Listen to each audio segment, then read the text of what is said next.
তা কিন্তু না। ওরা কিন্তু তখন ওটা আর্কিটেকচারাল যে বিউটি বা এটা যে আর্কিটেকচারাল ক্যারেক্টারটা সেটা নিয়ে কিন্তু তারা বদার্ডই না, এবং তাদের বক্তব্য হচ্ছে যে ওইটা, those are some buildings which are for purpose, মানে কিছু পারপাস আমাদের সার্ভ করতে হবে, সেটার জন্য অ্যাকচুয়ালি ওই বিল্ডিং গুলাকে আমরা বানাচ্ছে, বা মানে যারা বানাচ্ছিল আর কি, কতিপয় আর্কিটেক্টরা বা যারা স্কলার বা যারা আসলে সো কল বুদ্ধিজীবী, তারা আসলে খুব একটা অ্যাপ্রিসিয়েট করছিল না যে দোজ নিউ স্ট্রাকচার এবং দোজ নিউ টাইপস। তাদের বক্তব্য হচ্ছে ওগুলো আর্কিটেকচারের মধ্যেই পড়ে না আর কি। হ্যাঁ, তার মধ্যেও তো কিছু থাকে যে রিভাইভালিস্ট বলতে পারো, বা যারা আসলে র্যাশনালিস্ট বা যারা আসলে ফিউচারিস্টিক চিন্তা ভাবনা করে, তাদের মধ্যে ইউজিন ইমানুয়েল ভালে ডি ডাক একজন ওয়ান অফ দ্য ফ্রেঞ্চ একজন আর্কিটেক্ট এবং অথার, যা যার চিন্তা শক্তি আসলে বলতে পারো যে ভেরি ফরওয়ার্ড লুকিং আর কি। হ্যাঁ, so he is author and French architect, restored many prominent medieval landmarks in France, including those which had been damaged or abandoned during the French Revolution. উনাকে বলা হয় থাকে Gothic revival. He transfer the detail of medieval works in 19th century iron framing. যদিও উনার কাজের বেশিরভাগ জিনিসই হচ্ছিল হাইপোথেটিক্যাল। হাইপোথেটিক্যাল মিনস হচ্ছে গিয়ে he he thinks that the calculations, the drawing he made, he thinks that ওইসব যে মেডিভেল স্ট্রাকচার ছিল, সেই মেডিভেল স্ট্রাকচার গুলাকে অ্যাকচুয়ালি আয়রন বা যে নিউ যে স্টিল মেটেরিয়াল বা যে রট আয়রন বা কি বলে ওটা কাস্ট আয়রনের এই যে মেটেরিয়ালটা দিয়ে, এটা দিয়ে আসলে এটাকে কনভার্ট বা ট্রান্সফর্ম করা সম্ভব। মেডিভেল পিরিয়ডে যে আর্কিটেকচারের স্ট্রাকচারাল এলিমেন্ট কিন্তু ছিল হিউজ, চওড়া চওড়া কলাম, তোমার চওড়া হচ্ছে কি তোমার উপরে ডোম বা এই যে আর্ক ওয়ে গুলা, those are very massive in size. এটাকেই তুমি যদি আসলে এই নতুন এই স্ট্রাকচারাল এলিমেন্ট দিয়ে তুমি এটাকে যদি ট্রান্সফার করো, তাহলে এটার লুক এন্ড ফিল চেঞ্জ হয়ে যাবে, ওইটা স্ট্রাকচার এলিমেন্ট কমে যাবে। দিজ আর দ্য থিংস, এবং ওগুলো ওনার বিভিন্ন থিওরিটিক্যাল রাইটিংস, ওনার জার্নালস, ওনার ড্রয়িংস, ওনার যে পোর্টফোলিও ছিল ওনার রেখে গিয়েছিল। কিন্তু ওনার কিন্তু আসলে খুব মানে এটা actually he doesn't have any actual build project, those are theoretically he has মানে ওটাকে এস্টাবলিশ করার চেষ্টা করছেন। This is possible that architectural যে স্ট্রাকচারাল এলিমেন্ট গুলো আছে সেটাকে আমরা আসলে ট্রান্সফর্ম করতে পারি বা ট্রান্সফার করতে পারি এইসব ম্যাসিভ স্ট্রাকচার থেকে এরকম লাইট ওয়েট স্ট্রাকচারের মধ্যে। So actually, he was a very successful theoretician. He proposed the substitution of iron member as a logical use of the product of the industrial revolution denial. অর্থাৎ এটা একটা খুব logical একটা ওনার কাছে মনে হয়েছে মেম্বার, যেটাকে আসলে ট্রান্সফর্ম করতে পারে। দিস আর সাম ভিউজ যেটা উনি স্কেচেস করে রেখেছিল, এটা খুব ইন্টারেস্টিং জিনিস। একটু ভালো করে তাকিয়ে দেখো, আমি দেখাচ্ছি তোমাদেরকে। So, এই যে একটা বিশাল একটা তোমার একটা হল গ্যালারি টাইপের জায়গা, যেখানে তোমরা দেখতে পাচ্ছ উপরে মানে হাই ডোম টাইপের, এবং নিচে এই জায়গাগুলো হচ্ছে কি তোমার থিয়েটারের মতো মানুষ বসে আছে। when he transferred the massive structural element, তখন দেখো যে এটার পুরো লুক এন্ড ফিল চেঞ্জ হয়েছে, স্কেল চেঞ্জ হয়ে গেছে। দিস আর দ্য থিং, যেটা হচ্ছে কি আয়রন বা কাস্ট আয়রন দিয়ে, এটা কাস্ট আয়রন রট আয়রন দিয়ে স্ট্রাকচার গুলাকে ট্রান্সফর্ম করেছে, যে আসলে এই টোটাল এই যে একটা হ্যাঙ্গিং মেটেরিয়াল আছে, এটাকে এই বাট্রেস এটা দিয়ে রিপ্লেস করা যায়। তোমার কলামের সাইজ গুলো দেখো থিন হয়ে গেছে। ইভেন এখানেও যে স্ট্রাকচারাল এলিমেন্ট গুলো ব্যবহার করেছেন কাস্ট এবং রট আয়রনের, দোজ আর ভেরি থিন, যার কারণে এখান থেকে এই স্পেসটা থেকে যে ম্যাসিভ স্ট্রাকচারাল এলিমেন্ট গুলো ছিল সেগুলো কিন্তু আসলে নাই হয়ে গেছে, এবং নাই হয়ে যাওয়ার কারণে স্কেলটাই অন্যরকম হয়ে গেছে। সিমিলারলি এই ফার্স্ট ছবিতে দেখো যে এখানে মাঝে একটা বিশাল একটা গ্যাপের মতো তৈরি করা হয়েছে, এবং সেটার মধ্যে দেখো যদি আমরা এই আয়রন গুলো দিয়ে এরকম ভি টাইপ স্ট্রাকচার দিই, তাহলে এই টোটাল জায়গাটাকে ফ্রি করে দেওয়া সম্ভব। এবং এগুলো তখন তো আসলে এত free space urban punch social gathering এর জন্য মানে ওইরকম কোনো স্পেস ছিল না আসলে মেডিয়েভাল পিরিয়ডের বা গথিক পিরিয়ডের যে বিল্ডিং গুলোতে। ওগুলোতে আসলে ম্যাসিভ স্পেস, ইন্টারমিডিয়েট স্পেসে lots of columns, row of columns ওগুলো ছিল, যেটাকে উনি আসলে অ্যাকচুয়ালি ভি টাইপ এই এই এই ধরনের একটা কনসেপ্ট দিয়ে বলতে চাচ্ছেন, ইট ইজ পসিবল যে তুমি এখানে যে রো অফ কলাম গুলো আছে ইউ ক্যান রিপ্লেস। ইভেন তাও আবার আরো একটা ইন্টারেস্টিং ব্যাপার দেখো যে এখানে হি হ্যাজ ইউজ পোর্টিকো, হ্যাঁ, এখানে একটা গ্লাসের একটা পোর্টিকোর মতো ব্যবহার করেছেন, যেখানে উনি আবার যে রচ আয়রন দিয়ে একটা মানে ক্যান্টিলিভার করে একটা জায়গা রাখা, হ্যাঁ, যে তার মানে কি এটা হচ্ছে কি তোমার ঢোকার মুখে একটা পোর্টিকোর মতো করা ট্রান্সপারেন্ট, যেটা এইরকম একটা বিল্ডিং এর মাঝে মানে অ্যাডিশনালি অ্যাড করে দেওয়া। যদিও ওটা ট্রান্সপারেন্ট এবং থিন লাইট বলে এটাকে খুব একটা মানে মনে হচ্ছে না যে এক্সাজারেশন। ইভেন এখানেও দেখো যে উনি বড় বড় আম, এখানে যে ইয়াগুলো আছে, পেন্ডেন্টিভ ডোম গুলো আছে, কিভাবে ধরেছেন সাইড থেকে বাট্রেস দিয়ে স্ট্রাকচার সম্ভব। ইভেন উনি এখান থেকে সাসপেন্ডেড উনার লাইটের অপশন রেখেছেন, যে এখান থেকে একটা সাসপেন্ডেড এলিমেন্ট রেখে এই মাথায় একটা লাইট, হ্যাঁ। তার মানে উনি কিন্তু এগুলো সবই স্কেচের লেভেলে করেছিলেন, এবং প্রত্যেকটার স্কেচের সাথে সাথে it's not only drawing, he has calculation এবং লোড লোড ক্যালকুলেশন করেছিলেন, মানে একদম ম্যাথমেটিক্যাল ক্যালকুলেশন, যেটা স্ট্রাকচারালি ইজ পসিবল, এই এলিমেন্ট গুলোকে কিভাবে উনি আসলে আয়রনে ট্রান্সফার করছে। So, এটা বলতে পারো যে ইনিশিয়েশন। এবং আর্কিটেক্টরা তখন একটু, অনেক আর্কিটেক্ট সাহস করছিলেন যে ঠিক আছে, যে মনে হয় আমরা আর্কিটেকচারালি বা একটা বিল্ডিং এর মধ্যে আমরা এই ধরনের এলিমেন্ট ব্যবহার করতে পারবো, কিন্তু সবাই তো আসলে উনার মতো ভাবে ফরওয়ার্ড লুকিং না, এবং অনেকেই বলছিলেন যে উনার সব আইডিয়া ভেরি হাইপোথেটিক্যাল বা ইউটোপিয়ান আইডিয়া, বা দোজ আর নট পসিবল, আসলে এরকম এলিমেন্টের ভিতরে এরকম হবে না, হ্যাঁ। But at the same time few people তো আসলে চিন্তা করতেই পারে যে না, উনার মতো করে আমরা চিন্তা করে দেখতে। So 19th century was a period when new functions appeared and spread in the architecture. The importance of this period is given not because of repetition of historical architectural style, but because of the great development in the field of the functional planning. The application of period detail remained on the surface, and the architecture as a job of designing to fulfill functions remained. এখানে তুমি বলতে পারো একটা split হয়ে গেছে, যে এখানে দুই ধরনের আর্কিটেকচার শুরু হয়ে গেল। একটা হচ্ছে গিয়ে ফিলসফিক্যাল পার্সপেক্টিভ থেকে, যেটা হচ্ছে তোমার আর্কিটেকচারটাকে আসলে ফিলসফিক্যাল লেভেলে চিন্তা করা হচ্ছে, এবং ওদের অন্য ধরনের ডিমেনশনস গুলো এখানে আছে কিনা সেটা। আরেকটা গ্রুপ, সেটা হচ্ছে ফাংশনাল প্ল্যানিং করা শুরু করলো, বা ফাংশনাল আর্কিটেকচার, যেখানে আসলে তোমার প্রয়োজনটা কি সেটাকে আইডেন্টিফাই করা এবং সেই অনুযায়ী তোমার স্পেসটাকে প্রোভাইড করা। Those are for general people. So already কিন্তু তখন, এবং যারা তখনকার সময়, যে বলছিলাম বারবার করে, যারা তখনকার সময় এই যে এরকম বোদ্ধা টাইপের গ্রুপ, যারা আর্কিটেকচারটাকে মনে করে যে very philosophical point of view থেকে আসলে এটাকে ইয়া করা দরকার, চিন্তা করা দরকার, তারা আসলে এই যে ফাংশনালিজম বা ফাংশনাল আর্কিটেকচার যারা করছেন, শুধুমাত্র তাদেরকে আসলে খুব একটা পাত্তা দিতেন না, বা ওনারা মনে করতেন যে those are not actually architecture. So the changes in quantitative scale inevitably had an impact on the nature and the quality of the architecture produced. In order to build quickly and on a large scale, an attempt was made to perfect standard type which could serve as examples. So একটা দল তো অবশ্যই তোমার এটাকে generalise করার জন্য এটাকে একটা তোমার স্ট্যান্ডার্ড কনসেপ্টে নিয়ে যাবে, যে স্ট্যান্ডার্ড আমার রুমের সাইজ এত হবে, আমার স্ট্যান্ডার্ড স্পেস এত হবে, আমার আসলে গ্রিড এরকম হওয়া উচিত, হ্যাঁ। তার মানে কি ভেরি টেকনিক্যালি আর্কিটেকচারটাকে দেখা, যে স্পেস আমার এরকম হচ্ছে, নট লাইক দ্যাট যে আমাকে আসলে ফিলসফিক্যালি বা আমাকে আসলে আমার এই কনসেপ্টটাকে ডেভেলপ করার জন্য আমাকে এরকম একটা সাইজ দিতে হবে, বা আমার সিমেট্রিটাকে রাখতে হবে, তার কারণে আমাকে স্পেসটা এরকম সিমেট্রিকে দিতে হবে। Maybe those space doesn't require that type of, মানে ওই ওই সাইজটাই রিকোয়ার করে না, হ্যাঁ। কিন্তু আস্তে আস্তে এই যে স্ট্যান্ডার্ডাইজ কনসেপ্ট এবং তোমার স্পেসে যে রিকোয়ারমেন্ট ওয়াইজ এটা কতটুকু হওয়া উচিত, এবং কুইক তোমাকে এটা কি করা, অন সার্ভিসে নিয়ে আসা, অন কুইক সার্ভিসে নিয়ে আসা, তার মানেই হচ্ছে তোমাকে ফাংশনালিজমটাকে প্রায়োরিটাইজ করতে হবে রাদার আদার থিংস। এবং এই ফাংশনালিজমটাকে প্রায়োরিটাইজ করতে যাওয়ার কারণে দেখা যাচ্ছে যে ওনারা একটা স্ট্যান্ডার্ড ফরম্যাট করে ফেলো, যে যেটা খুব কুইক ডেলিভারি করে দেওয়া সম্ভব আর কি, হ্যাঁ।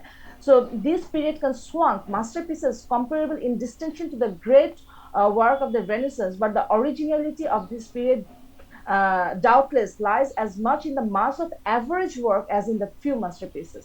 এইটাই হচ্ছে কি ইম্পর্টেন্ট লাইন এখানে, এই লাইনটা হচ্ছে এখানে ইম্পর্টেন্ট, এটা এই লাইনটা ভালো করে দেখো, যে অ্যাকচুয়ালি তোমার এখানে কিন্তু খুব একটা মাস্টারপিসেস হয়নি, বাট দিস কনসেপ্ট, এই যে আমরা এখন যে কনসেপ্টে কাজ করছি, ঠিক আছে, তুমি স্ট্যান্ডার্ড কনসেপ্ট নিয়ে আসছো, একটা স্ট্যান্ডার্ড ফর্মেটে নিয়ে আসছো, হ্যাঁ, মেবি ওটার আর্কিটেকচারালি অনেক কিছু এটা ল্যাক আছে, হ্যাঁ, অ্যাস্থেটিক্যালি অনেক কিছু ল্যাক আছে, বাট এটা একটা পারপাসফুল একটা বিল্ডিং, এটা যেটা ফাংশনালি এটা ওয়ার্ক করবে। সো মেবি এই পিরিয়ডে তোমার আম, মানে প্রচুর অ্যাভারেজ ওয়ার্ক হয়েছিল, এবং অ্যাভারেজ ওয়ার্ক গুলো ফাংশনাল উইথ ফিউ মাস্টারপিসেস। মেবি এটার মধ্যে কিছু মাস্টারপিসেস তো ছিলই, হ্যাঁ, বাট মেজরিটি ছিল তোমার অ্যাভারেজ মাস, যেটার মধ্যে তোমার ওই রকম আর্কিটেকচার এলিমেন্ট বা তুমি যদি কোয়ালিটি খুঁজতে চাও তাহলে ওইটা ল্যাকিং আছে, যে individual building is less significant than the series to which it belongs. অর্থাৎ এটা মোরলি হচ্ছে কি, এটা কোন সিরিজে আছে বা কার কাজ করছে সেটাই এখানে ইম্পর্টেন্ট, রাদার হচ্ছে তোমার এই মাস্টারপিসের বা একটা, মানে আমি একটা বিল্ডিং এ করলাম যেটা মাস্টারপিস, এই ধরনের স্ট্রাকচার কম, রাদার মাস প্রোডাকশন ওনারা এই পিরিয়ডে দিয়েছে। তো এইভাবে চিন্তা করে নিউ ক্লাসিক্যাল আর্কিটেকচার, আমরা আসলে তখন কিন্তু নিউ ক্লাসিসিজম চলছেন তোমার ইয়াতে, মানে তুমি যদি আর্কিটেকচারাল স্টাইল বলতে চাও, তখন কিন্তু নিউ ক্লাসিসিজম স্টাইলটাই তখনও আর্কিটেকচারালি তখন অ্যাজ এ স্টাইল হিসেবে তখন মানে ইউরোপে তখন ইনফ্লুয়েসড হচ্ছে আর কি, হ্যাঁ। সো ওই নিউ ক্লাসিসিজমকে ওরা তিনটা এলিমেন্টে ভাগ করলো, যে আর্কিটেকচারাল এলিমেন্ট, একটা হচ্ছে প্যালাডিয়ান স্টাইল, একটা হচ্ছে টেম্পল স্টাইল, একটা হচ্ছে ক্লাসিক্যাল ব্লক স্টাইল। দেখা যাচ্ছে যে এই এই ধরনের স্টাইলটাই অ্যাকচুয়ালি তোমার আমার নিউ ক্লাসিক্যাল আর্কিটেক্টরা প্র্যাকটিস করছে। আমরা অন্য যাদের আর্কিটেক্ট একটু ইন্ডিভিজুয়াল আর্কিটেক্টের কাজ দেখবো তখন আমরা একটু দেখতে পাবো, এটা হচ্ছে ইন জেনারেল একটা টাইপোলজিতে ভাগ করা হয়েছে। Palladian style building are those influenced by Angelo Palladio and his writings on architecture. These buildings often have a center portico. Center portico means this is a center portico supported by a row of columns and a center rectangular block, হ্যাঁ, window flanked by two or more additional windows. অর্থাৎ এটা হচ্ছে একটা concept, দেখবো new classical architecture গুলো যখন আমরা দেখবো তখন দেখবো যে এই কনসেপ্টটাই আসলে দেখা যাচ্ছে, যে একটা সেন্টার পোর্টিকো উইথ কলামস এবং একটা রেক্টেঙ্গুলার একটা মাস, যেটা হচ্ছে কি টু অর মোর উইন্ডো দিয়ে তোমার অ্যাডিশনাল উইন্ডো ব্লক দিয়ে এটাকে কানেক্ট করা হয়েছে। তার মানে এই রেক্টেঙ্গুলার ব্লকের মাঝখানে,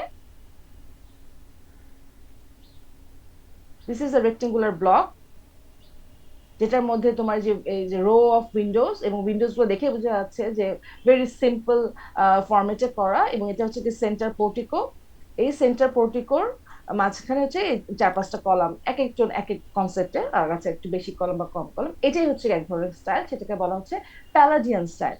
যে প্যালাডিয়ান স্টাইলটা তোমার নিউ ক্লাসিসিজমে দেখা গেছে। নেক্সট স্টাইল হচ্ছে temple style. Temple style buildings draw inspiration from ancient Roman and Greek temples. These buildings often feature a row of columns or their facade and simple gable roof.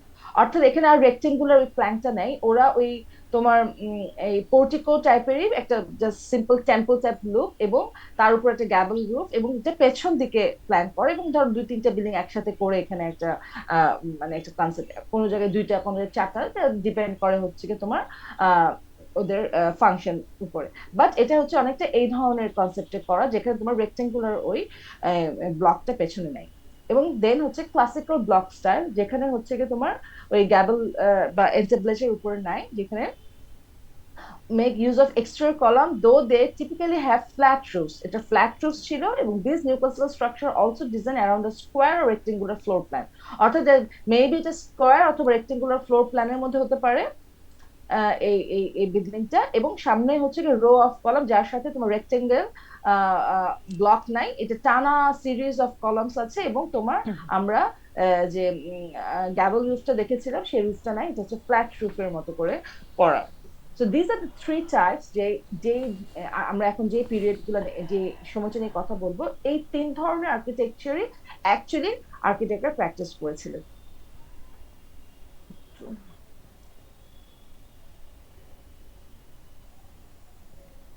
Okay. So though many buildings may make use of classical elements, these alone don't necessarily constitute a neoclassical building. It's not as simple as saying look for one of the orders. Khan explains they can be used, and unfortunately they often are used in appropriate ways. So you have got the vocabulary of classicism without the grammar. So উনি একজন expert, উনি classical expert কাহান। উনি explain করছিলেন যে এখানে actually যে আমরা যত সিম্পল এটাকে তিনটা ভাগে ভাগ করে দিয়েছি, নট লাইক দো সিম্পল, কিন্তু তুমি অনেক আরো আদার এলিমেন্টস তুমি পাবা। মেবি তোমার কাছে মনে হবে যে এইটা তো এই এলিমেন্টটা কেন ব্যবহার করা হয়েছিল, বাট দিস ইজ দ্য মানে এটা অ্যাকচুয়াল একটা ভোকাবুলারিটাকে উনি বলতে চাচ্ছে যে এটা এই তিনটা গ্রামার অ্যাটলিস্ট তুমি এটাকে ফেলতে পারো। আদার দেন দ্যাট অনেকেই কিন্তু এটাকে ইনঅ্যাপ্রোপ্রিয়েট ভাবে ইউজ করেছেন, এবং so many other things they have used এবং অন্যভাবে ইউজ করেছেন। ডিপেন্ড করে হচ্ছে কি তোমার পুরো রিজন ওয়াইজ বা আর্কিটেক্ট ফিলোসফি ওয়াইজ কিভাবে এটাকে চিন্তা করেছিলেন আর কি। বাট মানে অ্যাকচুয়ালি যদি তুমি এভাবে চিন্তা করো যে এখানে একটা সিমেট্রিসিটি এবং একটা সিম্পলিস্টিক ওয়েতে এটাকে আসলে তোমার ডিজাইন করা হয়েছিল, রাদার ভেরি বারোক বা রেনেসান্স পিরিয়ডে আমরা যে কনসেপ্টে দেখেছিলাম ঠিক সেই কনসেপ্টে না আর কি। হ্যাঁ, বাট এটা যেহেতু একটা মিক্সড অ্যান্ড ম্যাচ কনসেপ্ট, তার মানে কি আমি গথিক থেকে কিছু একটা আমি গ্র্যাপ করছি, আমি হয়তো রোমান থেকে কিছু একটা গ্র্যাপ করছি, so it's a kind of a mix and match একটা কনসেপ্ট এখানে তুমি দেখতেই পাবো অলওয়েজ। তবে এখানে আরেকটা ইন্টারেস্টিং ব্যাপার, এখানে অলওয়েজ দে হ্যাভ ইউজড তোমার মার্বেল এবং তোমার স্টোন টাইপ মেটেরিয়াল, যেটা মোটামুটি তোমার ওই ওই ক্লাসিক্যাল পিরিয়ডের মেটেরিয়াল গুলাকে কিছুটা রিপ্রেজেন্ট করে আর কি। সো এখানে আমরা যদি বলতে পারি যে এটাকে যদি আমরা সামারাইজ করি তাহলে কি ধরনের জিনিস আমরা এখানে দেখতে পাবো আর কি। To better understand new classical architecture, consider the following elements often present in building of the style. Rose of column, এটা আমরা অলওয়েজ দেখতে পাবো ক্লাসিক্যাল বিল্ডিং মানে নিউ ক্লাসিক্যাল আর্কিটেকচারে। তোমাকে এটা বলা হচ্ছে কি এই জন্য যে আমি যদি এখন একটা ছবি দিয়ে দিই, ইউ ক্যান আন্ডারস্ট্যান্ড দ্যাট আসলে তুমি ইউ ক্যান ডিফারেন্সিয়েট তোমার টাইপ অফ আর্কিটেকচারটা, যে এই এটা অ্যাকচুয়ালি যে নিউ ক্লাসিক্যাল পিরিয়ডের আর্কিটেকচার, এটা মেডিভেল পিরিয়ডের আর্কিটেকচার না।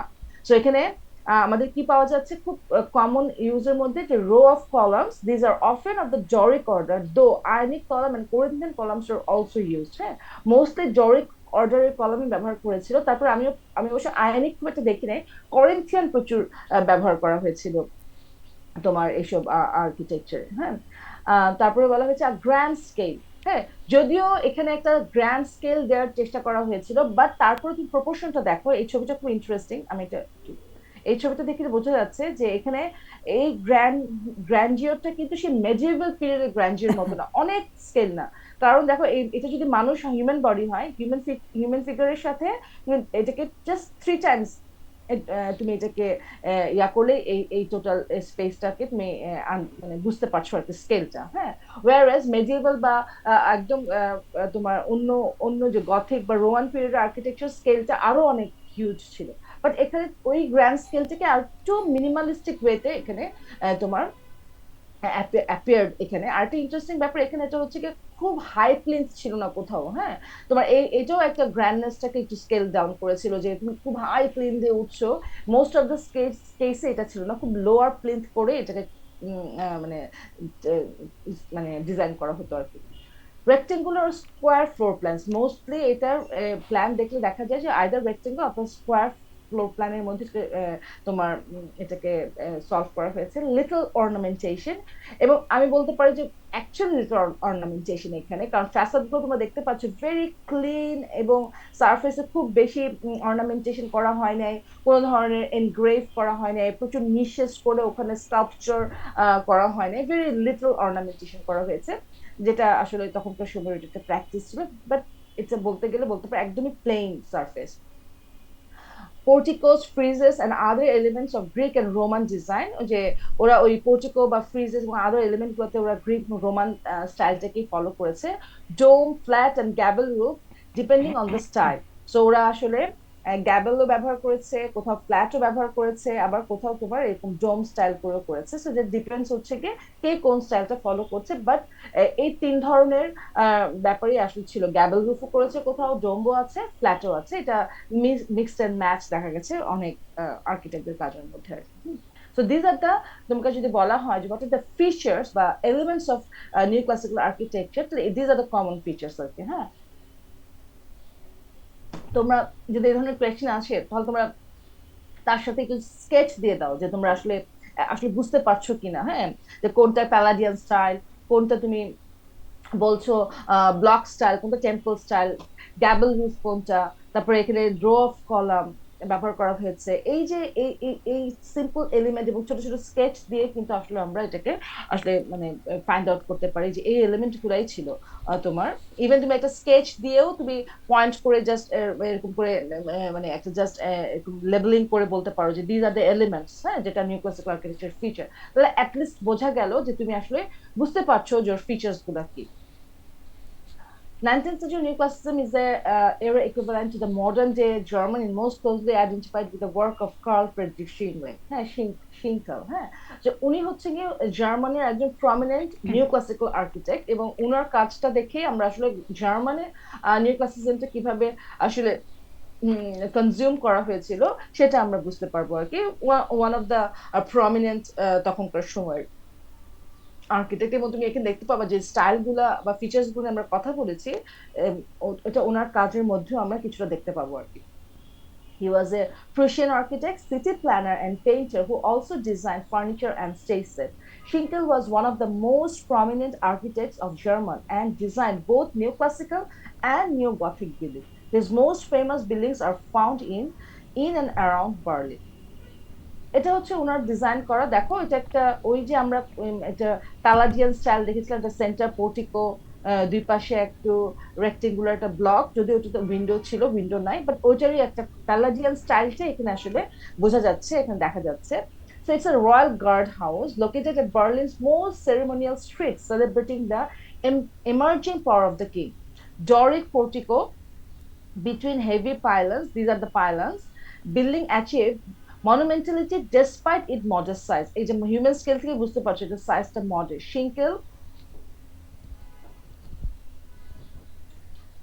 succeeded in uniting the architectural form of fortification and civic splendor.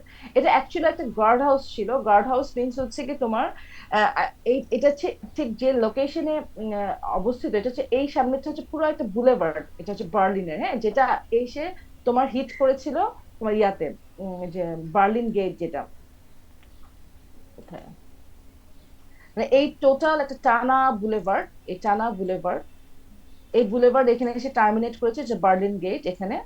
আর এইটা হচ্ছে ঠিক এই জায়গা, এইটা কিন্তু অনেক লং রাস্তা, মানে অনেক লং, মানে এটা ঠিক মানে হেঁটে তুমি মানে তোমার প্রায় ঘন্টা দেড়েক লাগবে হাঁটতে।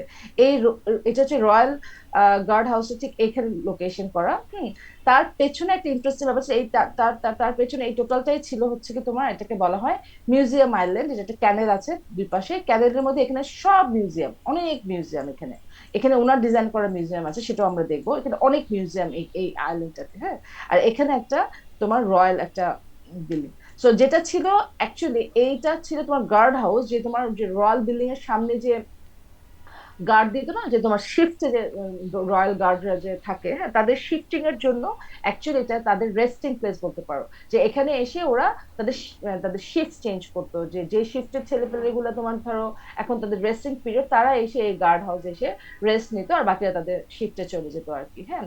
এবং ইন্টারেস্টিংলি এটা একটা মাঝে একটা বিশাল একটা তোমার ইয়া আছে, মানে একটা লাইট আসার একটা জায়গা আছে, কারণ আশেপাশে আর কোনো লাইট আনার জায়গা ছিল না, তো উপর থেকে এখানে লাইট আনা হয়েছিল।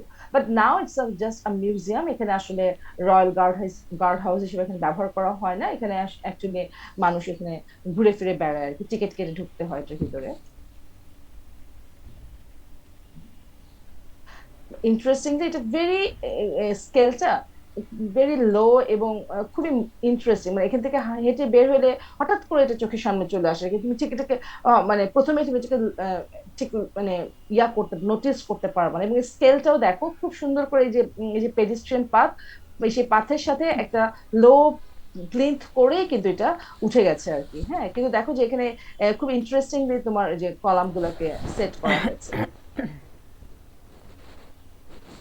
উনার এটার ছবিটা নাই আমার কাছে। আচ্ছা, যাই হোক, প্রুশিয়ান ন্যাশনাল থিয়েটার বার্লিন, এটাও ডিজাইন বাই কার্ল, এটা ডিজাইন বাই হচ্ছে গিয়ে কার্ল গথার্ড লংয়াস। এটা হচ্ছে লংয়াস হচ্ছে ডিজাইন করেছিলেন 18th সেঞ্চুরিতে, একটু আর্লিতে, কিন্তু এটা বার্ন হয়ে যায়। তারপর আর্লি 1818 এবং 19th সেঞ্চুরির শুরুতে Schinkel had produced a new design for this top of the old foundation building between existing French and German churches.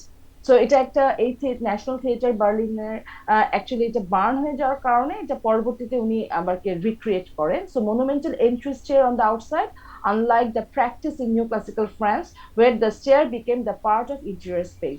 So যদিও এখানে খুব মনুমেন্টাল এন্ট্রি স্টেয়ার দেখে ঢোকা হয়েছিল, কারণ যেহেতু একটা ওল্ড বিল্ডিং ছিল, উনি আসলে পুরোটাকে ভেঙে ডিজাইন করেন, উনি রেট্রোফিট এবং রেনোভেট করেছিলেন। এবং এখানে আসলে অ্যাকচুয়ালি এরকম হাই মনুমেন্টাল এন্ট্রি স্টেয়ার দিয়ে এখানে উঠতে হয় আর কি, raised on high base dominated by portico with residing planes to either side, articulated by plain plasters and precise shallow moldings that appear to have been stretched tightly over an internal skeleton. Planes is equally clever, precise, effortlessly unifying multiple room size within a symmetrical distribution, এবং এটা অনেকটা প্যালাডিয়ান কনসেপ্টে করা। এই দেখো যে এই যে একটা হাই প্লেন দেখতে পাচ্ছ, this is the not this not this are not common practice in new classical building. যেহেতু এটা পুরনো বিল্ডিংটাকে উনি রিফার্ব করেছিলেন এবং কিছু জিনিস ছিলই, সেই জন্য এটাকে আসলে এই হাই পোর্টিকো বা মানে হাই যে প্লেন, সেটাকে উনি আসলে ডেমোলিশ করেন, ওটাকে রেখে উনি কাজ করেছিলেন। So high base high plane করে দেখো এখানেও সেম সেন্ট্রাল একটা পোর্টিকো, এই পোর্টিকোর উপরে এখানে entablature, but they are so details. এই ডিটেলস গুলো আসলে তোমার যেহেতু পুরোনো বিল্ডিং এর যে ইয়াটা ছিল, সেই স্টাইলটাকে উনি রেখেছিলেন, বাট সেখানেও দেখো সেন্টার পোর্টিকো এবং এই যে এখানে রেক্টেঙ্গুলার ব্লকটাকে দুই দিকে ভাগ করা, মানে এখানে একটা পোর্শন এবং এইটা একটা পোর্শন, বাট এইটার সারফেসটাকে একদম পুরাই উনি একদম প্লেন করে ভেরি শ্যালো রিসেস করে দিয়েছেন উইন্ডো গুলাকে। দেখো এই উইন্ডো গুলো কিন্তু শ্যালো রিসেস, খুব বেশি ডিপে ঢুকানো না। এবং ইন্টারেস্টিংলি খুব লিনিয়ার লিনিয়ার পাঞ্চ করে, মানে it is a old structure but in a new look. New এই জন্যই বলা হয়ে থাকে যে নিউ ক্লাসিক্যাল আর্কিটেকচারের এই ফিচার্স গুলা ভেরি ইন্টারেস্টিং, যেখানে তোমার এই এলিমেন্ট গুলা গুলা ওর ওর যে নিউ ক্লাসিক্যাল স্টাইল, সেই ক্লাসিক্যাল স্টাইলটাকে কিছুটা ডিফারেন্ট একটা ইমেজ তৈরি করে আর কি। সো এটা কার্ল ফ্রেডরিক শিঙ্কেলের রিফার্ব করা একটা building.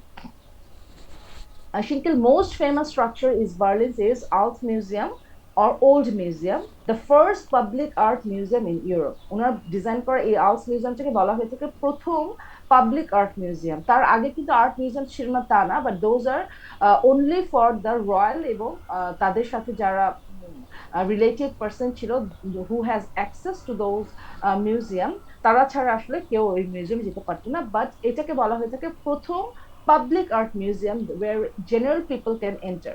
So created great civic court with a wall of trees along its east side, raised on a high east side। এই কারণে আমি তোমাকে একটু আগে দেখালাম যে এটা গার্ড হাউস ছিল।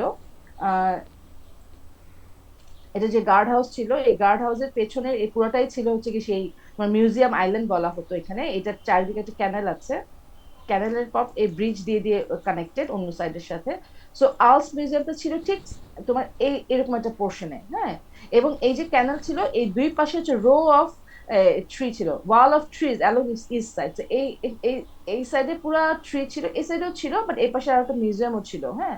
তোমার যেটা মিউজিয়ামটা কিরকম, এটা আগে চার্চ ছিল, চার্চটাকে পরে মিউজিয়ামে কনভার্ট করা হয়েছিল। এটা হচ্ছে সেই মিউজিয়াম। এবং এখানে একটা পুরো ফাউন্টেন, এখানে একটা বুলেভার্ডের মতো তৈরি করা হয়েছিল যে তুমি এখানে যাবে, তার মানে একটা সিভিক কোর্টের মতো। এগুলো কি ডাক দিতে গেলে এত লাইন চলে আসে কেন, একটা লাইনে ডাক দেয় না। মানে এই যে তোমার আর্টস মিউজিয়াম, তার আগে এখানে একটা সুন্দর একটা ফাউন্টেন করা, এবং তার সাথে রিলেটেড এখানে সুন্দর একটা সিভিক কোর্ট তোমার এখানে ডিজাইন করা হয়েছিল। Create a sense of urban dignity and prepares the visitor for the clever rigour of the plan behind. তার মানে যেটা হয়েছিল যে এই যে তোমার এই বিল্ডিংটা, ও এখান থেকে ঢোকার সময় ও একটা সুন্দর একটা ভিস্তা পেয়েছিল যে ওটাকে তোমার কি করতে পারবে, ও এটাকে এনজয় করতে পারবে আর কি একটা। এবং আরবান স্পেস, অনেকে দেখা গেছে যে তোমার এই স্পেসটার মধ্যে ঘুরে ফিরে বেড়াচ্ছে, মেবি এটা ওর একটা ব্যাকড্রপের মতো, আমরা অনেকে ঢুকছে। সো ইটস ক্রিয়েট নাইস একটা তোমার সিভিক একটা বা পাবলিক একটা স্পেস তৈরি করেছিল, হ্যাঁ, যেখানে তোমার ও একটা ব্যাকড্রপ হিসেবে কাজ করছে। Central rotunda flank by open court that are surrounded by flexible gallery spaces. এটা হচ্ছে তার ভিতরেও সে একটা রেক্টেঙ্গেল প্ল্যান ছিল, একটা স্কোয়ারিশ প্ল্যান ছিল, আমি দেখাচ্ছি তারপরে। এবং ইন্টারলকিং সেট অফ ক্লাসিক্যাল পোর্টিকোস।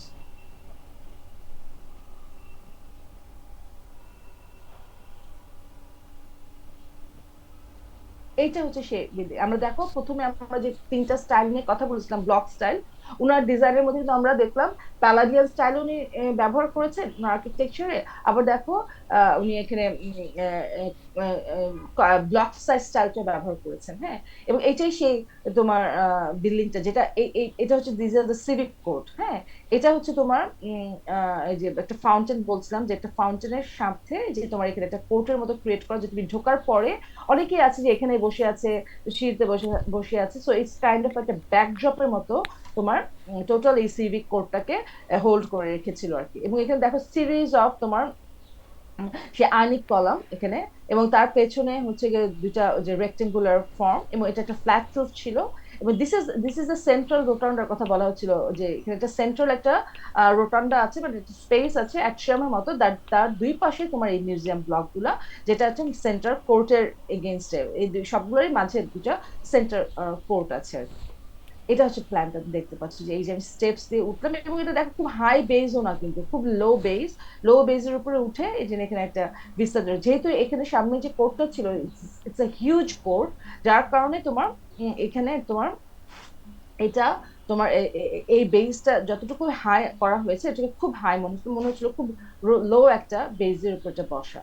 এবং এটা হচ্ছে সেই তোমার করিডোর লাইক স্পেসটা, যেটা এন্ট্রি ফয়ার মতো কাজ করছে। দেন ইনসাইডে দেখো দুই পাশ থেকেই তোমার স্টেয়ার্স গুলো উঠে গেছে, এখানে দেখা যাচ্ছে যে এই পাশ থেকে স্টেয়ার, এই পাশ থেকে স্টেয়ার উঠে গেছে, এবং this is the central space, central gallery space. এবং এই যে দুইটা কোর্ট দেখতে পাচ্ছ, এই দুইটা কোর্টের এগেনস্টে দিস আর দ্য গ্যালারিজ। হ্যাঁ, এবং এই সেন্ট্রাল গ্যালারিটার দোতলায় উঠলে আবার তুমি এই গ্যালারির দুই পাশ থেকে হাঁটতে পারো, যেটা এটা একটা অ্যাট্রিয়ামের মতো কাজ করছে আর কি স্পেসটা। সো দিস আর দ্য তোমার এই যে আমি বলছিলাম, এই যে এটা হচ্ছে রো অফ তোমার ট্রিজ দিয়ে একটা ওয়ালের মতো তৈরি করা, ওইটা এই পাশে একটা ক্যানেল আছে। দিস আর দ্য তোমার আউস মিউজিয়াম। এটা হচ্ছে সেই চার্চ বিল্ডিংটা প্রথমে যেটা কথা বললাম, যেটা একটা চার্চ, পুরনো চার্চ বিল্ডিং, কিন্তু এটা এখন মিউজিয়াম হিসেবে ব্যবহার করা হচ্ছে আর কি। হ্যাঁ, মানে মানুষ এটার ভিতরে, এটা এটা অ্যাকচুয়ালি বারোক স্টাইল, বারোক পিরিয়ডের একটা চার্চ। হ্যাঁ, এবং বারোক পিরিয়ডের চার্চ বলে এটার যে ডেকোরেশন, সো মেনি ডেকোরেশন, ইনসাইডেও আসলে টু মেনি এলিমেন্টস এবং এনগ্রেভ করা আর কি। হ্যাঁ, তার ঠিক পাশেই নিউ ক্লাসিক্যাল এই architecture, very simple and modest and very modern বলতে পারো আর কি। হ্যাঁ, এবং দিস আর দ্য কোর্ট, দুইটা মাঝখানে এই যে একটা কোর্ট, আর এটা হচ্ছে সেই সেন্ট্রাল গ্যালারি স্পেসটা আর কি। হ্যাঁ, এবং মানুষ, প্রচুর মানুষ এসব জায়গায় হাঁটাহাঁটি করছে, যেহেতু মিউজিয়াম আইল্যান্ড, তার পেছনে আরো অনেক মিউজিয়াম আছে। হ্যাঁ, প্রায় 10টা না 12টা মিউজিয়াম এই টোটাল এই আইল্যান্ডটাতে, যে এটা নামই হয়ে গেছে museum island. But this is the first public museum, art museum বলতে পারো আর কি। দিস ইজ সেন্ট্রাল, যে রোটান্ডার কথা বললাম, সেন্ট্রাল অ্যাট্রিয়াম স্পেসটা, এখানে একটু পুরো দেখো প্যান্থিয়ন টাইপের তোমার একটা ইয়া করা, ডোমের মতো করা, এবং এগুলো হচ্ছে সব এনগ্রেভ করা আছে বিভিন্ন ধরনের বিভিন্ন পিরিয়ডের আর্ট পিসেস এখানে। So these are the art pieces. এবং ইনসাইডে দেখো উপরে হচ্ছে কি একটা একটা একটা করিডোর লাইক স্পেস, তুমি ওইখান থেকে মিউজিয়াম ঘুরে এসে এই করিডোর স্পেস দিয়ে হেঁটে তুমি এই স্পেসটাকে এনজয় করতে পারবে। এটা হচ্ছে গিয়ে মানে পুরো লাইট আসছে যে স্পেসটার মধ্যে, এটা একটা পিকচার। এবং দেখো মেটেরিয়াল গুলো অল মার্বেল। হ্যাঁ, এখানে এটা মার্বেল, এই ফ্লোরে মার্বেল, এই ডরিক কলামটাও তোমার তোমার মার্বেল দিয়ে করা হয়েছিল। এবং এটা হচ্ছে গিয়ে তোমার পুরো ওই যে করিডোর ফিলিংসটার মধ্যে এখানে ছোট ছোট ছোট ছোট ওয়াফল টাইপের স্পেসেস ব্যবহার করে, ভেরি সিম্পল মেটেরিয়াল সারফেস। দেখো দেয়ার ইজ নো খুব বেশি এলিমেন্ট ব্যবহার করা হয়েছে। ওই যে ফ্রিজেস গুলো দেখো জাস্ট কতগুলা স্টেপস করে এখানে করা হয়েছে, simple but very interesting. Schinkel was equally smart in manipulating the picturesque vocabulary of Romanticism. Charlottehoff near Potsdam, he placed individually symmetrical, classically inspired buildings, informal but carefully conceived landscape setting that includes water feature and level changes. Inspired by Schinkel's travels through the Italian countryside as a student. ও যেরকম এই ধরনের বার্লিনের এরকম busy একটা শহরে যেরকম এরকম museum করেছে, royal guard house করেছে, বিভিন্ন ধরনের স্ট্রাকচার করেছেন, এছাড়াও উনি কিন্তু পিকচার্স করে রোমান্টিসিস্টরা যেভাবে চিন্তা করেন, বা পিকচারেস্ক আর্কিটেকচার যেরকম ছিল, সেরকমও ওনার কিছু আর্কিটেকচার ছিল, যেটা হচ্ছে সম্ভবত তোমার পোস্টডামে, জার্মানি, এটা একটা ওনার একটা ভেকেশন হাউস বলতে পারো, বা একটা গার্ডেন হাউস। এটা রাজাদের জন্য আর কি। তো মাস্টার প্ল্যান থেকে বুঝতে পারছো যে এটা ভেরি পিকচার, একটা ল্যান্ডস্কেপের মধ্যে ভেরি অর্গানিক প্যাটার্নে রোড করা। এটা হচ্ছে মেইন বিল্ডিংটা মাঝখানে। হুম। এবং তার দুই পাশে দেখো এগুলো বিভিন্ন ধরনের যে, এটা হচ্ছে কিছু বসার জায়গা, একটা অ্যাম্পির মতো করে দেওয়া, এখানে পেছনেও একটা সুন্দর একটা বসার জায়গা করা হয়েছে। মানে তার মানে মেইন বিল্ডিংটা হচ্ছে লেস ফোকাস, রাদার এটা একটা পিকচারাস্ক ইমেজ তৈরি করা, যেটা রোমান্টিসিস্টরা করতেন আর কি। এবং বাট বিল্ডিংটা কিন্তু নিউ ক্লাসিক্যাল ম্যানারেই করা। নিউ ক্লাসিক্যাল ম্যানার এই কারণে বললাম যে দেখো একটা সেন্ট্রাল পোর্টিকো, এবং তার দুই পাশে হচ্ছে গিয়ে সিঙ্গেল স্টোরে তোমার একটা রেক্টেঙ্গুলার ব্লক। কিন্তু এটাকেও ফ্ল্যাট রুফ ব্যবহার করা হয়েছে, এবং surface is very clean and simple and just তোমার লাইম ওয়াশ করা। হ্যাঁ, এবং এখানে আরো একটা জিনিস উনি করেছিলেন যে পুরো ল্যান্ডস্কেপের মধ্যে উনি নিজেই আপস ডাউন করেছিলেন, একটু উঠিয়েছিলেন, নামিয়েছিলেন। মানে এখান থেকে দেখতে পাচ্ছ যে উনি তোমার বিল্ডিংটাকে এমন ভাবে বসিয়েছিলেন যে তোমাকে এখানে ল্যান্ডস্কেপ থেকে সিঁড়ি থেকে উঠে এখানে একটা স্পেস তৈরি করা, সেখান থেকে দেখাবে। দূর থেকে দেখলে তোমার মনে হবে বিল্ডিংটা উঁচু, অ্যাকচুয়ালি কিন্তু তুমি যখন বিল্ডিংটার কাছে চলে আসছো, এটা প্লিন্থ লেভেল খুবই লো। এখানে দেখতেই পাচ্ছ যে এটা plinth level very low. But উনি পুরো ল্যান্ডস্কেপের মধ্যে আনজুলেশন এবং টোপোগ্রাফিটাকে উনি আনজুলেশন করে ফেলেছেন, যেটাকে আরো একটু পিকচার লুক দেওয়ার জন্য। এই দেখতে পাচ্ছ যেখানে আনজুলেশন তৈরি করা, এটার মধ্যে তোমার জায়গাটাকেই, এটা লোয়ার বেস, এখানে একটা হায়ার বেস, ইটসেলফ ল্যান্ডস্কেপটাকে হায়ার বেস করে বিল্ডিংটাকে সেট করা। সো দূর থেকে দেখলে বিল্ডিংটাকে মনে হচ্ছে একটা হাই, একটা লোকেশনে বসা, হাইট বেশি, বাট অ্যাকচুয়ালি যখন তুমি বিল্ডিং এর কাছে আসছো, it's a very simple and একদম লো, মানে মনে হচ্ছে ল্যান্ডস্কেপের সাথে আসলে এটা মার্জ হয়ে যাচ্ছে আর কি। এবং সারফেস দেখো আমি যেটা বললাম লাইম ওয়াশে করা, ভেরি সিম্পল, যে দের ইজ নো মানে ornamentation at all. Very simple, এবং মানে খুব মডেস্ট ওয়েতে করা। এবং একটা লাইট, একটা বেইজ কালার, একটা ওয়ার্ম কালার ব্যবহার করা হয়েছিল, যেটা ল্যান্ডস্কেপের সাথে খুব ভালো মার্চ করে যাচ্ছে। যে ওনার এই যে পাথওয়ে দেখো, প্লাস বিল্ডিং এর কালার দেখো, এবং গ্রিনের সাথে ইটস ভেরি সিম্পল, যেটা আসলে ওভার পাওয়ারিং না আর কি। এটাই ওনার আসলে ওনার ইচ্ছা ওটাই ছিল আর কি। এটা আমরা হচ্ছে ফ্রন্ট থেকে দেখছি, দেখছি লো বেস অনলি, ধরো মানে কত উঠেছে, 150 মিলিমিটারের মতো উঠা আর কি। হ্যাঁ, ভেরি লো বেজে করা, এবং ছোট্ট একটা পোর্টিকো, এবং এটা দেখো তিনটা একদম সেন্ট্রাল সিমিলার সাইজের ডোরওয়ে ব্যবহার করা হয়েছে। এখানে কিছু ব্লু ডেকোরেশন করা, এবং এখানে কিছু মার্বেল ওয়ার্ক করা আছে। হ্যাঁ, মার্বেল এবং শেল, শেল দিয়ে কাজ করা, এবং এটা সিম্পল ডরিক কলাম। এটা হচ্ছে ইনসাইডে ওই রুমের ভিতরে তোমার উডেন প্লাঙ্কের ফ্লোর, এবং সারফেস দেখো যে ভেরি, এখানে তোমার কোনো ড্যাডও ব্যবহার করা হয় নাই, ফ্রিজ গুলো খুবই simple, floor walls very simple, কিছু শুধুমাত্র তোমার আহ, আহ, কিছু কর্নার দিয়ে কিছু মোল্ডিং এবং কিছু প্রোফাইল ব্যবহার করা আছে, দ্যাটস অল। এবং এটা এখান থেকে তোমার দরজা দিয়ে তোমার স্পেসেস গুলা একটার সাথে আরেকটা কানেক্টেড, নট লাইক দ্যাট যে তোমার কোনো করিডোর দিয়ে কানেক্টেড। এটাই হচ্ছে সেন্ট্রাল স্পেস, তার ভিতরে যখন তুমি ঢুকে গেলা, এটা একটা বসার ঘর, তার সাথে ডোর দিয়ে দিয়ে তোমার স্পেস গুলা ভিতরের সাথে কানেক্টেড হয়েছিল আর কি, ইন্টারনাল স্পেসেস গুলো।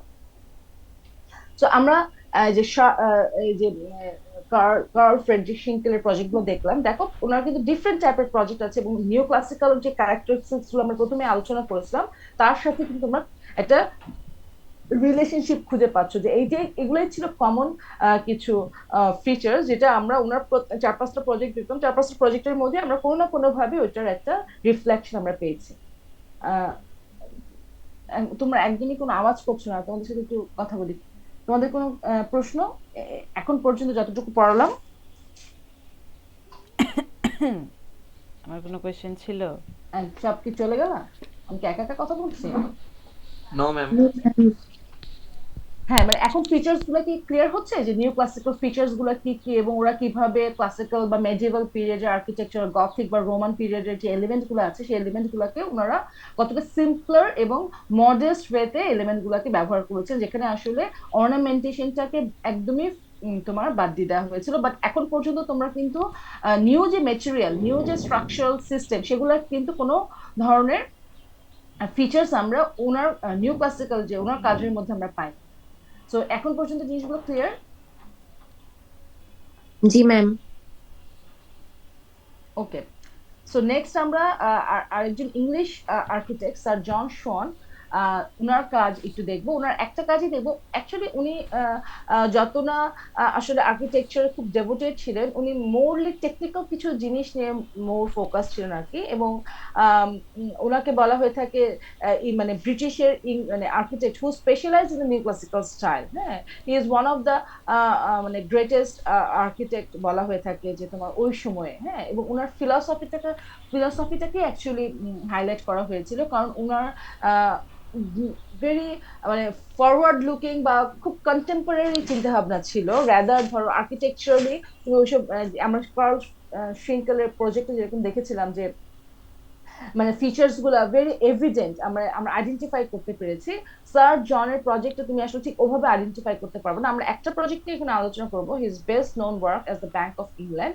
এবং উনি অ্যাকচুয়ালি তোমার শুধুমাত্র যে ব্যাংক অফ ইংল্যান্ডের জন্য ফেমাস হয়েছিলেন তা না, ওনার বিভিন্ন বিভিন্ন সময় যে রাইটিংস বা ওনার ফিলসফির জন্য যে চিন্তাধারা, সেগুলোকে আসলে ওনাকে নাইট উপাধি দিয়েছিল 1831-এ। হ্যাঁ, উনি কিন্তু ব্রিটিশের মানে এই জন্য ওনাকে স্যার বলা হয়ে থাকে আর কি। ওনাকে নাইট অ্যাওয়ার্ড দেওয়া হয়েছিল। এবং উনি হি ইজ নিজেই একজন বেশ ইয়া ছিল আর কি, মানে রিচ ফ্যামিলি থেকে বিলং করতেন, যদিও ওনার বাবা ছিল ব্রিক্স লেয়ার, বাট তারপরে ওনারা বেশ রিচ ছিলেন তখনকার সময়ে।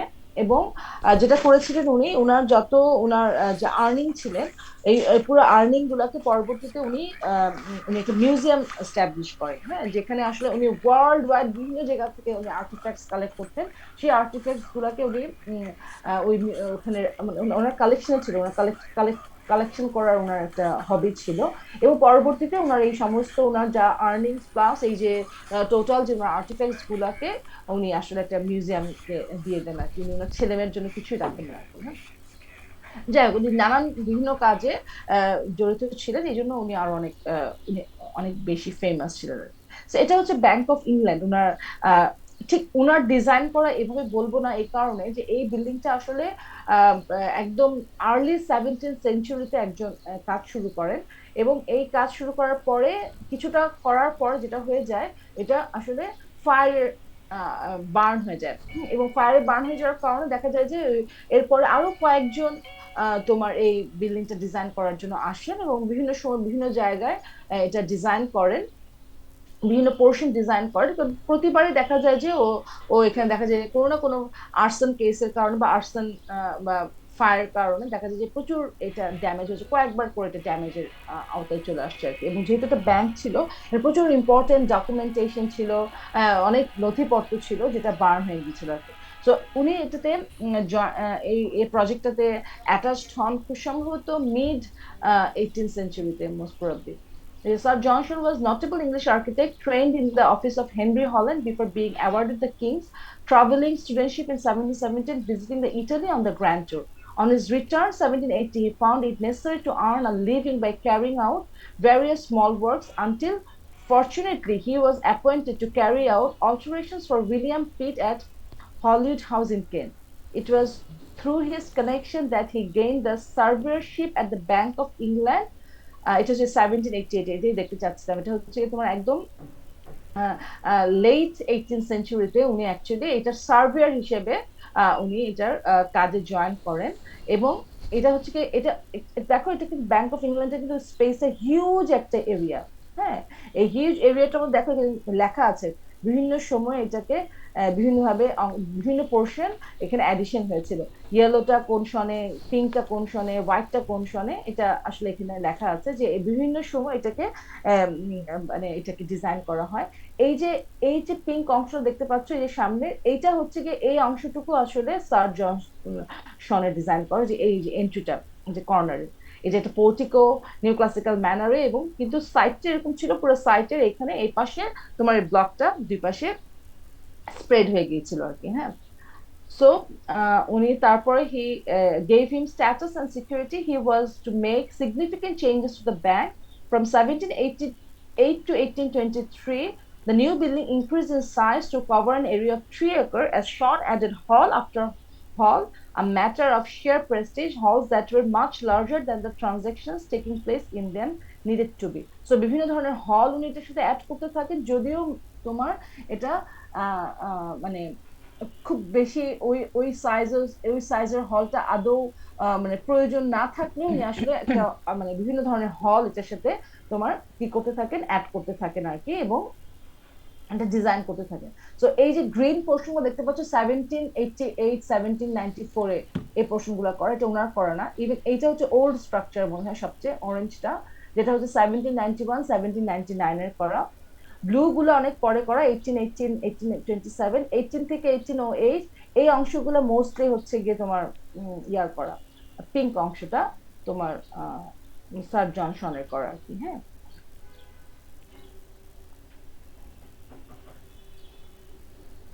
হোয়াইট পোর্শনটা 1814 থেকে 1855। সো দিস ইজ দা হচ্ছে ইনিশিয়াল লেআউট তোমার, যেটা আমরা দেখতে পাচ্ছি, এই যে আমরা যে ছবিটা দেখালাম সেই ছবিটা হচ্ছে এই কর্নারের ছবিটা। হ্যাঁ, তো এখানে দেখতে পাচ্ছ যে অনেকগুলো জায়গা আছে যেগুলো আসলে বোঝা যাচ্ছে যে ওল্ড ফরম্যাটে করা বা ওল্ড স্ট্রাকচার। এই যে ডোম টাইপের স্পেস গুলো দেখছো, এই স্পেস গুলো অ্যাকচুয়ালি সার্জনের করা, এই জায়গাটাও সার্জনের করা। এটা হচ্ছে বিভিন্ন ধরনের কোর্ট উনি তৈরি করেছেন, যে আমি ব্যাংকে ঢোকার পরে বিভিন্ন দিকে আমি যখন ডিস্ট্রিবিউট হব সেই ডিস্ট্রিবিউশন, এবং ওখানে দেখতে পাচ্ছ যে উনি যে এখানে উনি করিন্থিয়ান কলাম ব্যবহার করেছিলেন, এবং সারফেস গুলা হচ্ছে কি নিউ ক্লাসিক্যাল ম্যানারে করা। এখানে এখানে সিকিউরিটি ব্যাপার ছিল, যেহেতু ব্যাংক ছিল, সো উনি কয়েকটা হল ওপেন করে দিয়েছিলেন ফর পাবলিক। এই কয়েকটা হলের মধ্যে এই যে এটা একটা হল, যেখানে বোঝাই যাচ্ছে যেটা স্কেল ইজ হিউজ, এবং যেহেতু ব্যাংক ছিল এবং তুমি এই সাইড থেকে কোনো আলো আনতে পারবে না, উনি যেটা করেছেন যে পার্থেননের মতো, যে প্যান্থিয়নের মতো, যে তোমার এই উপর থেকে একটা ডোম ক্রিয়েট করে ওখান থেকে লাইট নিয়ে আসছিলেন টোটাল এই স্পেসটাকে ইলুমিনেশনের জন্য আর কি। হ্যাঁ, তো এটা স্কেল দেখে বোঝা যাচ্ছে যে হিউজ একটা স্কেলের একটা, মানে অত বড় ব্যাংক আসলে বা এত বড় হল আসলে প্রয়োজনও হয় না, বাট এরকম এরকম দুইটা তিনটা হল উনি তৈরি করেছিলেন, যেখানে উনি স্কেচ করে দেখাচ্ছেন যে স্পেসটা কিভাবে তোমার ক্লিয়ার স্টোরে বা উপরে যে তোমার লাইট আসছে ডোমের ওপাশ থেকে, ওই লাইট দিয়ে তোমার কিভাবে লাইটেড হচ্ছে এই স্পেসটা, যেটা পাবলিক বা কাস্টমারদের জন্য ওপেন করা হয়েছিল আর কি। হ্যাঁ, এটা হচ্ছে যে বিভিন্ন সময় যে বার্ন হয়েছিল, এবং ওনার ডিজাইন করা অংশটাও অ্যাকচুয়ালি তোমার বার্ন হয়ে গেছিল পরবর্তীতে। এখন আর ব্যাংক অফ ইংল্যান্ড এখন আর ওই জায়গাটা নাই, ওটা এখন ডেমলিশ করে ফেলা হয়েছে। আর এটা হচ্ছে একজন artist, grandis vision of bank of England ruins, অর্থাৎ একজন আর্টিস্ট তার যেহেতু এটা সেভারাল টাইম, আবার যেহেতু ইংল্যান্ডের অনেক নথিপত্র থেকে শুরু করে অনেক ইম্পর্টেন্ট ডকুমেন্টও এখানে স্টোর করা ছিল, তো বিভিন্ন সময় বার্নিং কারণে এটা একটা ইতিহাস, এটা একটা বিশাল একটা ব্যাপার আর কি। হ্যাঁ, যে এটা বার্ন ডাউন হয়েছে, অনেক ইম্পর্টেন্ট নথিপত্র হারিয়ে গেছে। তো ইন্টারেস্টিং যেটা স্যার জনসন করেছিলেন, যে শুধুমাত্র যে তোমার ব্যাংকের এই আর্কিটেকচার ফিচার্স গুলোকে অ্যাড করেছেন তা না, উনি এটার হিটিং সিস্টেম নিয়ে অনেক কাজ করেছেন। তোমরা দেখতেই পাচ্ছ যে হিউজ একটা এরিয়া নিয়ে কাভার করা আছে, এবং এটার যে হিটিং ফ্যাসিলিটিস, ইংল্যান্ড কিন্তু একটু ঠান্ডা দেশ। হ্যাঁ, এবং এখানে উনি আবার প্রচুর আলো আনার চেষ্টা করছেন তোমার স্পেসের মধ্যে, কিন্তু সেটা হিটিং সিস্টেম নিয়ে উনি বেশ অনেকটা কাজ করেছেন, এবং বিভিন্ন ধরনের কনসেপ্ট উনি ওখানে যেটা ওখানে উনি ইমপ্লাই করেছেন, যেটা অনেক মডার্ন কনসেপ্টের সাথে অনেকটা যায়, কন্টেম্পোরারি কনসেপ্টের মতো করে উনি এখানকার হিটিং সিস্টেম গুলোকে ব্যবহার করেছে, যে ওয়েস্টেজও কম হবে, plus at the same time কাস্টমাররা যেন মানে ওই একটু ওয়ার্ম ফিলিংটা পায় আর কি, যেটা যেহেতু এটা খুব ঠান্ডা, মানে ইংল্যান্ডে যেহেতু শীত প্রধান দেশ আর কি। হ্যাঁ, তো দিস ইজ অল হচ্ছে নিউ ক্লাসিক্যাল আর্কিটেকচারের আমরা ফিচার্স গুলো দেখবো আজকে আমরা। এখন একটা নতুন চ্যাপ্টার দিব, এটাও হচ্ছে নিউ ক্লাসিক্যাল আর্কিটেকচারেরই তোমার একটু অ্যাডভান্স কাজ নিয়ে আমরা দেখবো আর কি। হ্যাঁ? এখন পর্যন্ত কারো কোনো কোয়েশ্চেন আছে? না ম্যাম।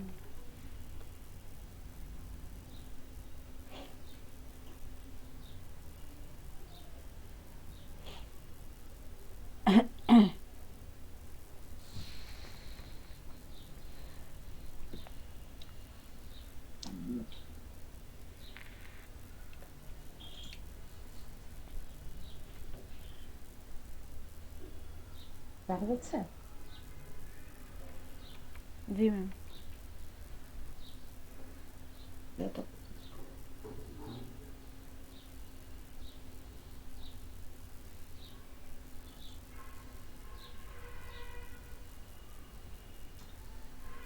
আমরা ইকোলজিক্স ভোক্সওয়ার্থের কথা বলেছিলাম, যেটা তোমার সেই শুরু হয়েছিল তোমার আর্লি হচ্ছে গিয়ে তোমার 16th সেঞ্চুরিতে, যেটা আর্কিটেকচারাল এডুকেশনের সিনোনিম বলা হয়ে থাকে, যে প্রথম আর্কিটেকচার স্কুল তখনই শুরু হয়েছিল ইকোলজিক্স ভোক্সওয়ার্থে। সেটা কিন্তু তোমার 19th সেঞ্চুরি পর্যন্ত এটা রান করে গেছে আর কি। সো এটা স্টিল তোমার ফেমাস আর্কিটেকচারাল স্কুল, এবং তোমার বিভিন্ন ওয়ার্ল্ডের বিভিন্ন অংশ জায়গা থেকে, তোমার রিজন থেকে আসলে এখানে পড়তে আসতো। এবং এটা স্কুলটাকে এখানে আবার পড়ানোর কারণ হচ্ছে যে এই স্কুলটা ছিল নিউ ক্লাসিক্যাল আর্কিটেকচারের, actually new classical architecture concept জেনারেশনের জায়গায় ছিল এটা আর কি। মানে যেসব আর্কিটেক্টরা বিভিন্ন জায়গায় ছড়িয়ে পড়েছিলেন, এখানে আসতেন পড়তে, এবং পড়ে বিভিন্ন জায়গায় প্র্যাকটিস করতে গিয়েছিলেন।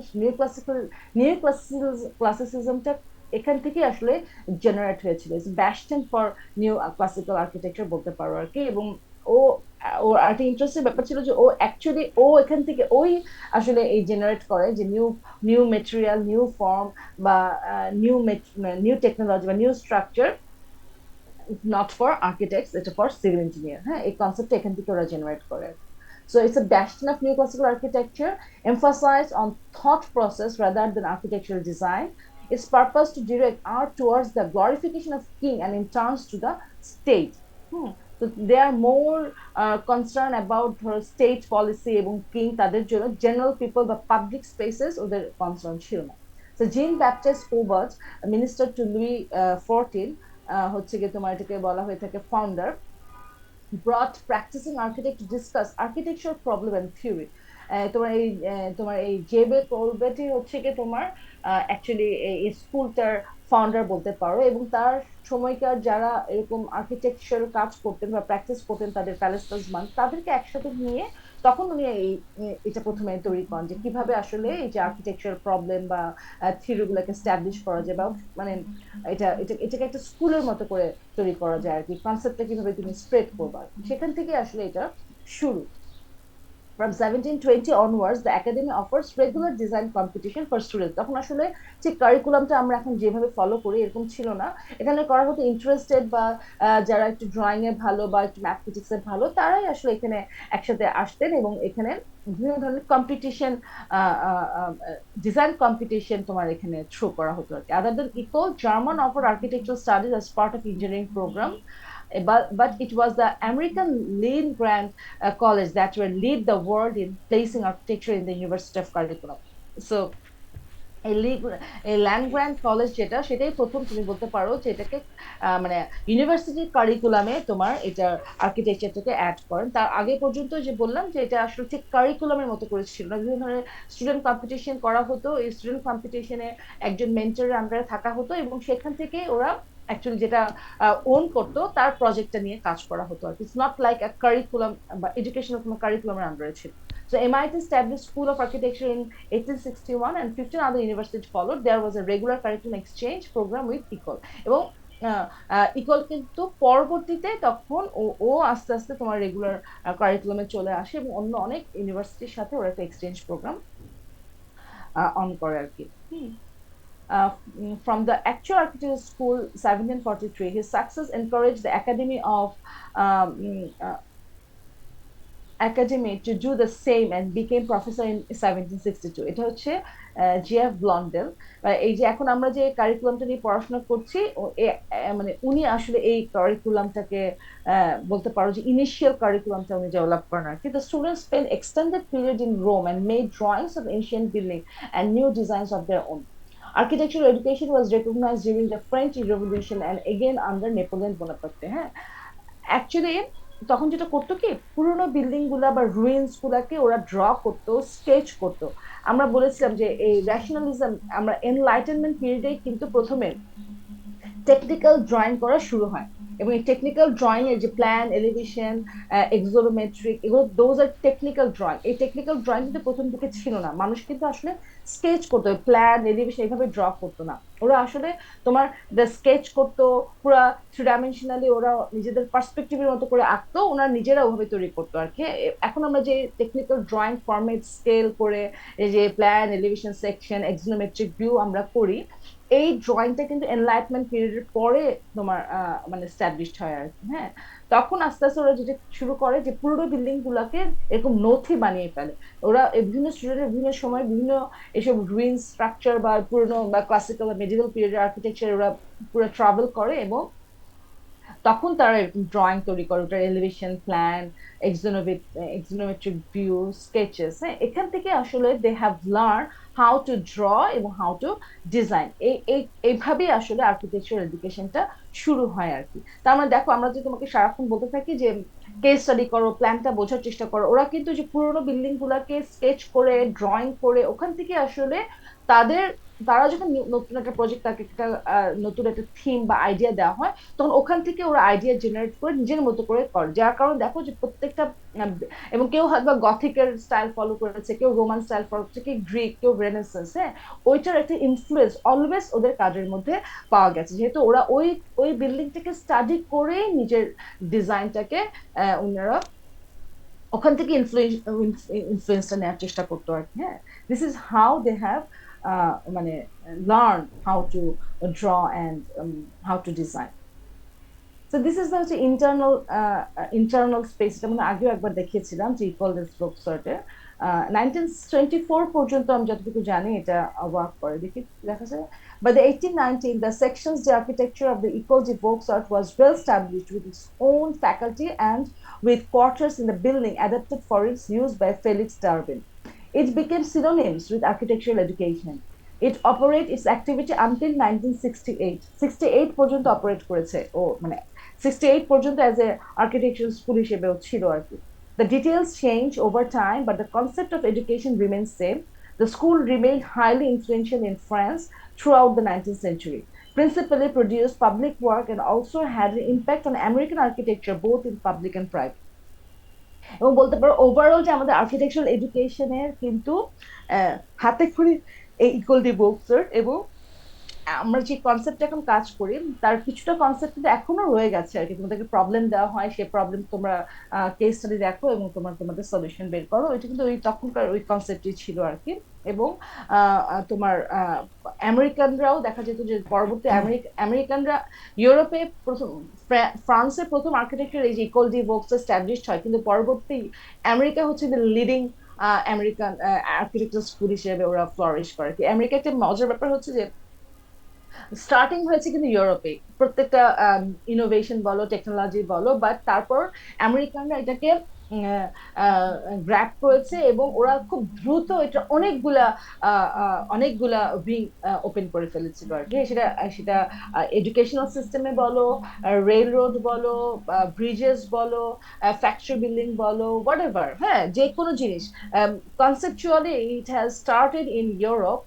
মানে ইউরোপ মিনস যেটা ইংল্যান্ড, ফ্রান্স, তারপর তোমার রোম বা German, but they have pick the idea. কারণ দে হ্যাভ, তখন আসলে কেউ যখন নতুন কিছু করতে চায় বা কিছু কিছু লার্ন করতে চায়, সবাই কিন্তু ইউরোপে আসতো, ইউরোপের বিভিন্ন জায়গায় আসতো, ঘুরে ফিরে বেড়াতো, এবং সেখান থেকে আইডিয়াটা নিয়ে আমেরিকানরা ওইটার অনেকগুলা ব্রাঞ্চ ওপেন করে ফেলে আর কি। যার কারণে ডেভেলপমেন্টে আমেরিকাতে অনেক দ্রুত দেখা যায় নিউ ডেভেলপমেন্ট গুলো rather Europe, because they are very কি বলবো যে কনজারভেটিভ ইন ম্যানার। তারা খুব দ্রুত যে চেঞ্জেস গুলো বিভিন্ন সময় বিভিন্ন জায়গায় হয়েছে, বাট ওটাকে নিয়ে এমন না যে ওটা ঢালাও ভাবে ওটাকে ওরা পুরা ইউরোপটাকে ওরা ওভাবে সাজিয়েছে। বিভিন্ন সময় বিভিন্ন কনসেপ্ট গুলা জেনারেট হয়েছে ওখান থেকে, বাট দে হ্যাভ মানে ওটা বিভিন্ন জায়গাটা আসলে আমি স্প্রেড আউট হয়েছে অনেক দ্রুত। এখন আসলে architectural application of iron and steel construction is not admired for the architectural qualities in the 19th century। আমরা আগেও বলেছি যে এইটার যে ক্যারেক্টারিস্টিক্স ছিল আয়রন বা স্টিলের, এটাকে আর্কিটেকচারালি আসলে খুব একটা অ্যাডমায়ার করা হতো না। এবং ট্রেডিশনাল মেথড এবং মেটেরিয়াল গুলাই হচ্ছে গিয়ে তোমার ক্লায়েন্ট এবং আর্কিটেক্ট বোথ হচ্ছে গিয়ে মোর কমফোর্টেবল ছিল, এবং দে প্রেফার্ড দোজ মেটেরিয়াল ওভার হচ্ছে গিয়ে তোমার আয়রন এবং still. Iron and steel are mostly used in industrial utilitarian buildings such as textile mills, warehouse, and greenhouses. One of the example of lightweight iron framing system with glass infill panes is Palm House at Kew Garden, designed by Decimus Barton and Richard Turner. এটা বলতে পারো one of the example তখনকার সময়ে যে fully তোমার একটা structure করা হয়েছে, যেটা তোমার একদম ফুল তোমার গ্লাস, আয়রন এবং রট আয়রনের স্ট্রাকচার দিয়ে করা। বাট এটা একটা কি ছিল, এটা একটা তোমার অ্যাকচুয়ালি একটা গ্রিন হাউস বিল্ডিং ছিল আর কি। হ্যাঁ, তখনকার সময় অ্যাকচুয়ালি তো ইংল্যান্ড ব্রিটিশরা তো বিভিন্ন জায়গায় ওদের, এটা তো আমরা আগেই বলেছি যে বিভিন্ন জায়গায় ওদের ইয়া স্টাবলিশ করেছিল, ট্রেড ওনারা করেছিল আর কি। হ্যাঁ, বিভিন্ন জায়গায় ওরা ঘুরে ফিরেছে ওয়ার্ল্ড, বিভিন্ন জায়গায়। ওরা যখন ট্রপিক্যাল ক্লাইমেটে আসে, ট্রপিক্যাল ক্লাইমেটে এসে দেখে যে they are so many vegetables, fruits, flowers, যেটা ওদের ওখানে অতিরিক্ত ঠান্ডার জন্য হয় না। কিন্তু তারা অনেক ফন্ড হয়ে যায়, তারা বিভিন্ন সময় বিভিন্ন জায়গা থেকে ঘুরে এসে এসব ফ্রুটস, ভেজিটেবলস, প্লান্টস এর খুব ফন্ড হয়, এবং তারা তখন কি করে এগুলাকে এনে তাদের দেশে যখন এটা প্লান্ট করতে গেল, দেখো যে ঠান্ডার জন্য এটা হচ্ছে না, তখন ওরা এই যে গ্রিন হাউস কনসেপ্ট নিয়ে আসলো। যে গ্রিন হাউস কনসেপ্টে ওরা অ্যাকচুয়ালি ওই প্লান্ট গুলাকে আমাদের ট্রপিক্যাল ক্লাইমেটের মতো একটা আর্টিফিশিয়াল একটা ওরকম এনভায়রনমেন্ট তৈরি করে প্লান্ট গুলা গ্রো করা শুরু করছে। তখনকার সময়টা হেভি পপুলার ছিল আর কি। হ্যাঁ, এবং এই গ্রিন হাউস যারা ডিজাইন করতেন, এই যে ডেসিমাস বার্টন এবং রিচার্ড টানার, তারা তখনকার সময় ব্রিটিশ আর্কিটেক্ট এবং ডিজাইনার বোথ। হ্যাঁ, এবং সিভিল ইঞ্জিনিয়ারিং মনে হয় একজন একজন এখানে। তারা তখন দেখা যাচ্ছে যে ইটস এ ভেরি নিউ একটা সেক্টর। যে এখানে আসলে আমি কাজ করতে পারি, এখানে তো কেউ অন্যরা কেউ আগাচ্ছে না। হ্যাঁ, তো তারা তখন এটা দেখা যায় যে ডিজাইন করা শুরু করে। তাদের অনেক এরকম, তাদের প্রচুর এরকম গ্রিন হাউস বিল্ডিং ছিল আর কি। হ্যাঁ, এবং গ্রিন হাউস বিল্ডিং এ তখন ক্লায়েন্টরা এবং মানে ওদের কনসেপচুয়াল দেখা গেল যে আসলে তো আমাকে ট্রপিক্যাল ক্লাইমেট তৈরি করতে হবে, এখানে আলো বাতাস দরকার, এবং এখানে তো মানুষ থাকছে না। কারণ এখানে একটা মূল কনসেপ্টটাই ছিল এই যে একটা লাইট ওয়েট মেটেরিয়াল, থিন, এটাকে আসলে স্ট্রাকচারটা রাখতে পারবে কিনা, মানুষ কি সেফ এন্ড সিকিউর কিনা। হ্যাঁ, এত ট্রান্সপারেন্সি, হ্যাঁ, এবং এত light structure, they don't feel comfortable actually. হ্যাঁ, মানে মানুষ কেন এটাকে প্রথমে মানে অ্যাজ এ বিল্ডিং স্ট্রাকচার হিসেবে অ্যাপ্রুভ করে না, তার প্রথম কারণ হচ্ছে দে ডোন্ট ফিল সিকিউর। হ্যাঁ, এই কারণে সিকিউর ফিল করতো না, এত লাইট ওয়েট, এত ট্রান্সপারেন্ট, দে থট দ্যাট যে এটা আসলে আমি এখানে থাকবো অ্যাজ এ রেসিডেন্স বা অ্যাজ এ ওয়ার্কিং প্লেস হিসেবে এটা সিকিউর কিনা, সেফটি এন্ড সিকিউরিটি কনসার্ন থেকে ওই যে কনজারভেটিভ, যে এটা মনে হয় কোনো একটা হ্যাজার্ড হতে পারে, এটা এটা মানে ভেঙে পড়ে যেতে পারে, এত লাইট ওয়েট স্ট্রাকচারের মধ্যে আমি, আমার ভয় লাগছে আর কি। হ্যাঁ, তো এই সেফটি সিকিউরিটি কনসেপ্ট থেকে কিন্তু ওরা আসলে বিল্ডিং এর, রেগুলার বিল্ডিং, যেটা রেগুলার বিল্ডিং থেকে এই এই এলিমেন্টস গুলাকে আসলে সরিয়ে রাখে। কিন্তু এই যে ধরো গ্রিন হাউস বিল্ডিং বা ফ্যাক্টরি, যেখানে আসলে মেশিনারিজ থাকবে, ফিউ পিপল কাজ করবে, হ্যাঁ, তাদের কথা ওরা চিন্তা করছে। তারা চিন্তা করছে তাহলে এইরকম একটা স্পেসে তো আসলে এই ধরনের মেটেরিয়াল ব্যবহারই করা যায়, যেখানে তো মানুষ এখানে সারাক্ষণ থাকছে না। হ্যাঁ, প্লান্ট থাকছে, মেশিনারি থাকছে, সেখান এই কনসেপ্ট থেকে আসলে তোমার এই যে মেটেরিয়াল গুলাকে অ্যাজ এ স্ট্রাকচারাল মেম্বার হিসেবে বা এলিমেন্ট হিসেবে বা আর্কিটেকচারাল এলিমেন্ট হিসেবে দে হ্যাভ চোজেন। হ্যাঁ, এবং এটা হচ্ছে ফার্স্ট মন্তব্য example, one of the example তোমার এই ফুললি বা সললি তোমার এটা গ্লাস এবং আয়রন স্ট্রাকচার করা। ইন্টারেস্টিং গল্প বলে সেটা, Joseph Paxton, he was also an English gardener, architect and member of parliament, best known for designing the Crystal Palace. আমরা এই ক্রিস্টাল প্যালেসটা নিয়ে কথা বলবো, কারণ উনিও কিন্তু একজন গার্ডেনার ছিলেন। একটু এক মিনিট, একটা আমি একটু আসতেছি, এক মিনিট।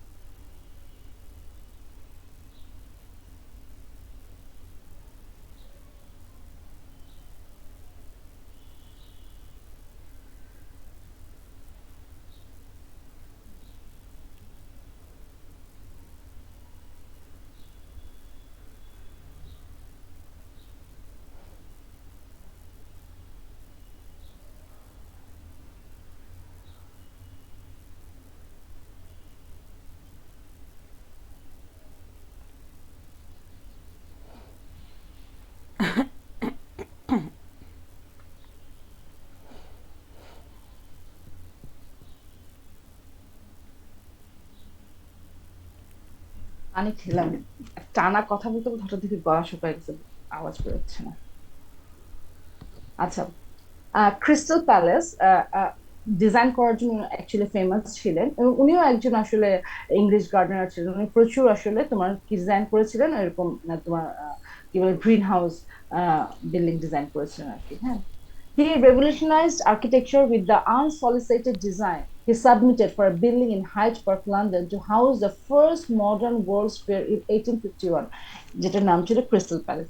এটার গল্পটা হচ্ছে এরকম যে প্রথমে একটা এক্সিকিউটিভ কমিটি ফর্ম করা হয়, এবং তখনকার সময় যারা গ্রেটেস্ট আর্কিটেক্ট এবং ইঞ্জিনিয়ার ছিল, যে Isambard Kingdom Brunel, Robert Stephenson, Charles Barry, Thomas Leverton Donaldson, the Duke of কি Buccleuch, the Earl of Ellesmere, এরা হচ্ছে তখনকার সময়ের বলতে পারো যে ফেমাস আর্কিটেক্ট, এবং তারা তখনকার সময় ইঞ্জিনিয়ার এবং সিভিল ইঞ্জিনিয়ার। উইলিয়াম কিউবেট ছিল এই কমিটির চেয়ার।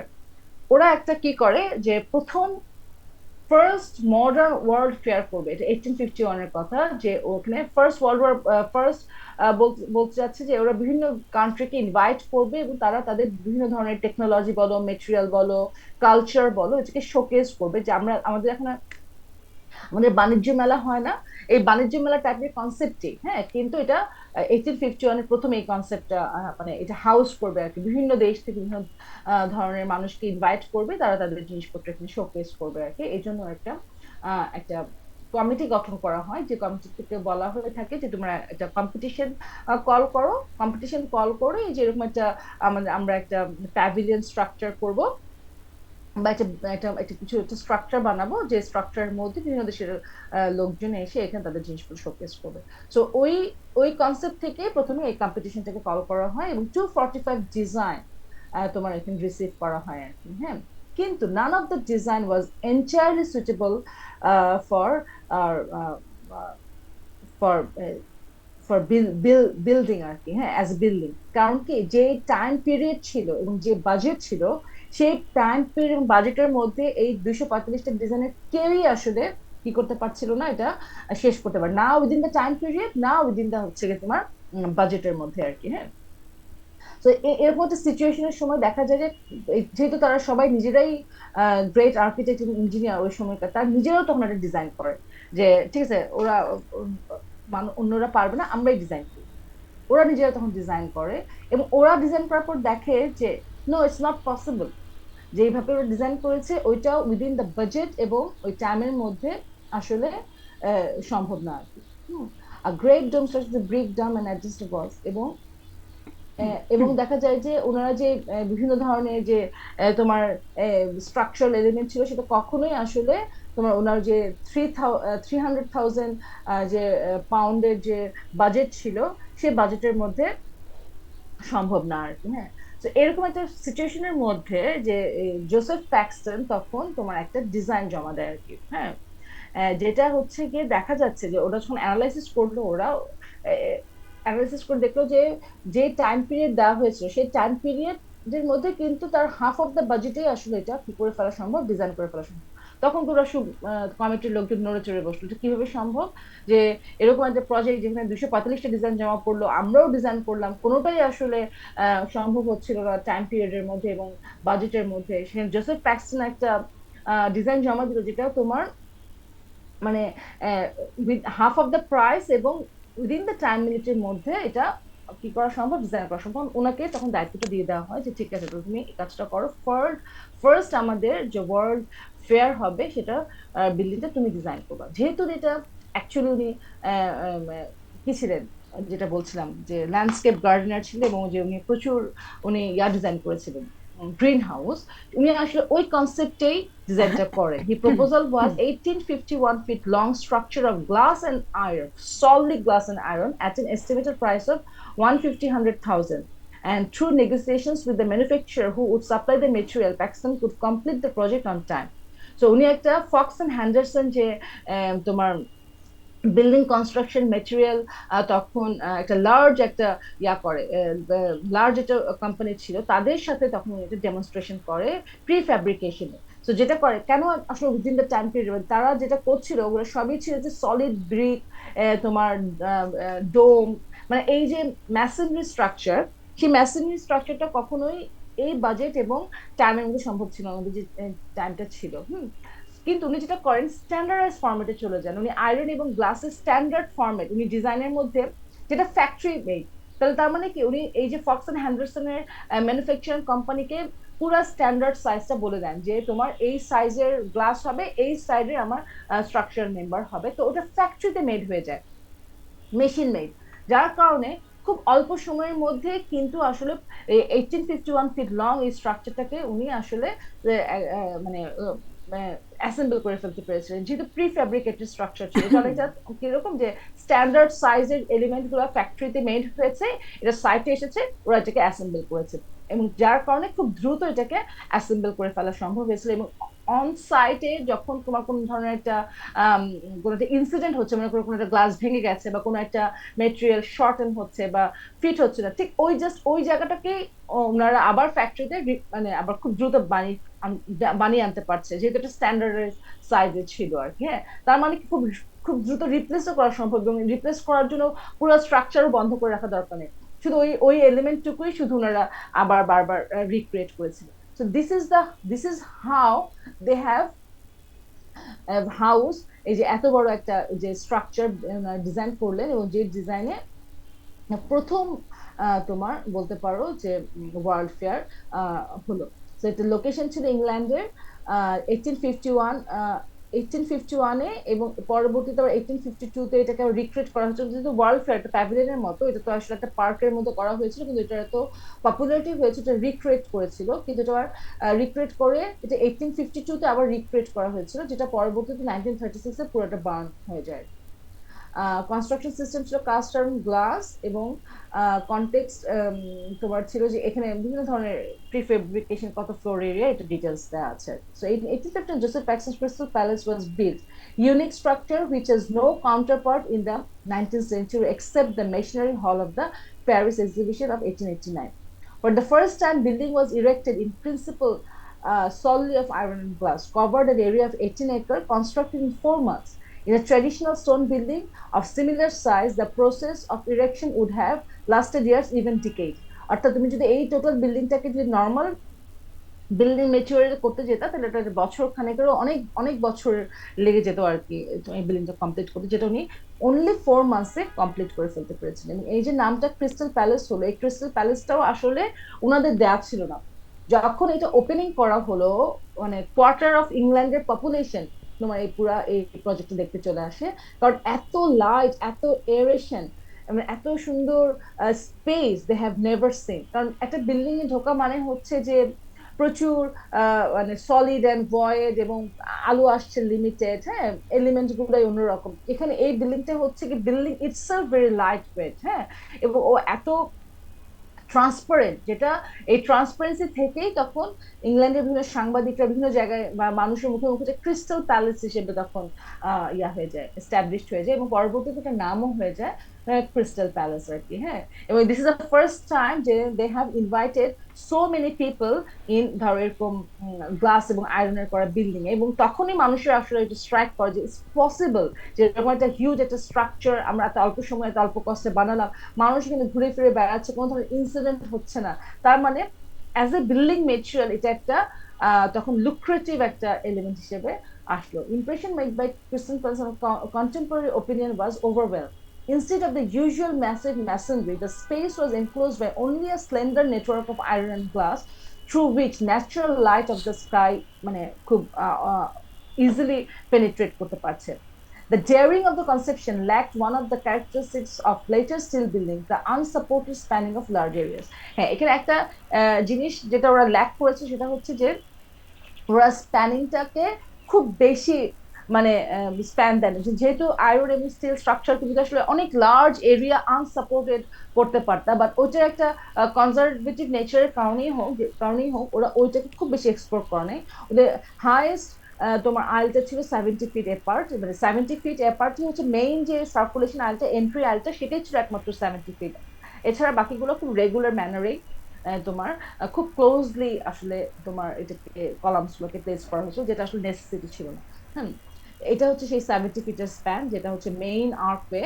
এবং তারপরে দেখো যে this structures are very closely, মানে এখানে আসলে বলা হচ্ছে অ্যাকচুয়ালি স্ট্রাকচারাল এলিমেন্ট অনেক বেশি ব্যবহার করা হয়ে গিয়েছিল, আসলে এত দরকার ছিল না। হ্যাঁ, মানে অ্যাজ এ স্টিল স্ট্রাকচার আসলে খুব অটোমেটিক্যালি সে লার্জ স্প্যান নিতে পারে, বাট ওই কনজারভেটিভ ওই নেচারের কারণে এটা নিতে পারেনি। বাট দেখো this is the sketches of the crystal palace, one of the আর্টিস্টের করা, যে যেখানে প্রচুর মানুষ ঘুরে ফিরে বেড়াচ্ছে, ভেরি লাইট অ্যান্ড এর, দেখো আকাশ দেখা যাচ্ছে, গ্রিন দেখা যাচ্ছে বাইরের, হ্যাঁ, ভিতরেও গ্রিন ক্রিয়েট করা হয়েছে, ফোয়ারা, it's kind of a park type space যেখানে মানুষ খুব কমফোর্টেবলি ঘুরে ফিরে বেড়াচ্ছে আর কি। হ্যাঁ, so this is the first time যে মানুষ খুব মানে এটাকে খুব কি বলবো ক্লোজলি এরকম একটা স্টিল এবং আয়রন বিল্ডিং এর মধ্যে ওনারা আহ, হাঁটাহাঁটি করলো, ঘুরে ফিরে বেড়ালো, এক্সপিরিয়েন্স করলো অ্যাকচুয়ালি, এবং যেটা পরবর্তী তাদেরকে ওই কনসেপশনটা দিল যে পসিবল টু মেক এরকম স্টিল এবং ইয়া বিল্ডিং, গ্লাসের building. So all components were standardized. Window units of the side elevations were all the same size so that they could replace easily if damaged. Crystal Palace was not an isolated development. It had precedent in English and French houses. Architects like the Frenchmen Plachet and Horace devised schemes which show a fundamentally similar approach. মানে আরো কয়েকজন করেছিল, but যেহেতু এই Crystal প্যালেসের size and scale huge ছিল এবং এটা প্যাভিলিয়নের জন্য করা হয়েছিল, একটা ফেয়ার যেখানে অনেক মানুষ বিভিন্ন দেশের মানুষ এখানে গ্যাদার করেছিল, যার কারণে এটা এতটা মানে পাবলিসিটি পেয়েছিল। রাদার আরো যে বিল্ডিং গুলো তখনকার সময়ে সাময়িকে আরো অনেকে যারা এ ধরনের বিল্ডিং স্ট্রাকচার করছিলেন, যেটা মেবি আরো অনেক স্মল স্কেলে, যেটা অতটা হাইলাইটেড হয় না আর কি। So but Crystal Palace, Joseph Paxton হিস্ট্রিতে এই জন্যই উনি ওনার জায়গা করে দিতে পেরেছিলেন শুধুমাত্র এই ক্রিস্টাল প্যালেসের কারণে, যেটা ওনাকে অনেক অল্প সময়ের মধ্যে অনেক ফেমাস করে ফেলেছিল আর কি। হ্যাঁ, এবং বলতে পারো যে এই বিল্ডিংটাই বলতে পারো পায়োনিয়ার, যে পরবর্তীতে মানুষ আসলে এটা নিয়ে এক্সপ্লোর করতে খুব একটা ভয় পায় না। হেনরি ল্যাব্রাউস্কি হচ্ছেন আরেকজন French architect. Pierre Francois Henri Laboust was a French architect from the famous École des Beaux-Arts School of Architecture. After a 6-year stay in Rome, Laboust established an architectural training workshop which some soon became known for rationalism.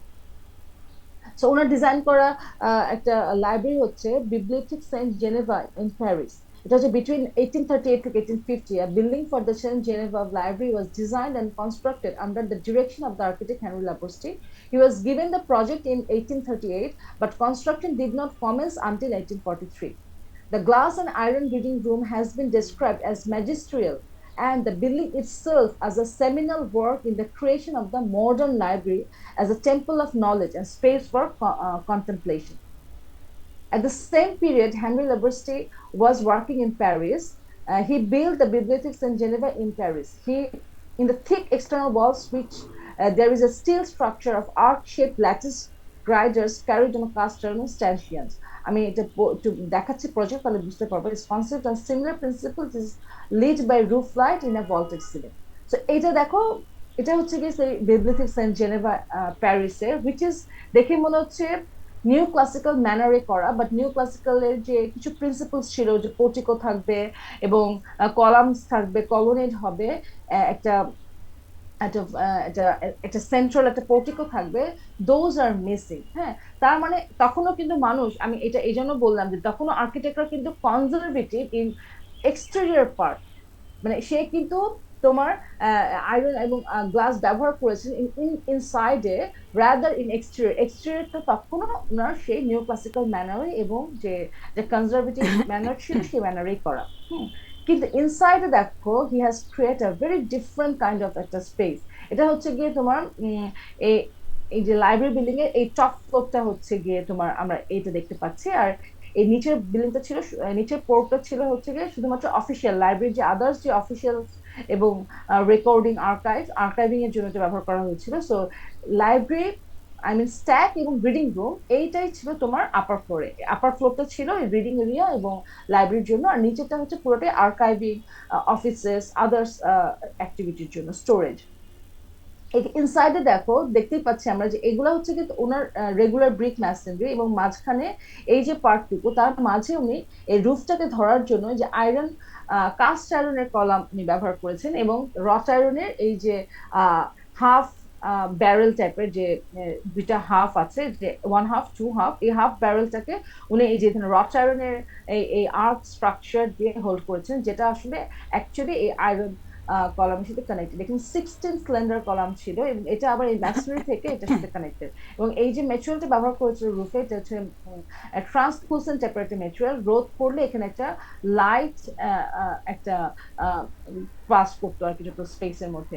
এবং এখানে আরেকটা interesting কাজ করছে যে লাইব্রেরির যে stack গুলো কিন্তু দুই পাশে স্ট্যাক করেছিল, এবং ওয়ান লেয়ার টু লেয়ার এখানে একটা টেরাসের মতো ক্রিয়েট করা, যে এই যে পাথওয়ে দিয়ে আসলে বই কালেক্ট করে রিডিং এরিয়াটা হচ্ছে গিয়ে এটা। এটা খুবই রিসেন্ট ছবি। রিসেন্ট ছবির কারণে এখানে অনেক কিছু দেখতে পাচ্ছ যেগুলো অ্যাকচুয়ালি পরবর্তীতে ইনসার্ট করা হয়েছে, যে এই এলিমেন্ট গুলো কিন্তু পরবর্তীতে এখানে ইনসার্ট করা হয়েছিল। যখন যখন প্রথম করা হয়েছিল তখন এগুলো ছিল না, যখন হেনরি লাবোরস্কি ডিজাইনের ছিল। So in the reading room, historical decoration was strongly emphasized. Our entrance to the reading room is surprising. A glass wall above 30 feet high, its only features being a few steel girders separate the reading room from the book stacks. এই যে এখান থেকে এটাকে আলাদা করা হয়েছিল, এবং খুব সম্ভবত এন্ট্রিটা ছিল এরকম একটা সাইডে, যেখান থেকে 30 ফিট একটা গ্লাস ডোর দিয়ে তুমি তোমার স্পেসে ঢুকতে পারছো আর কি।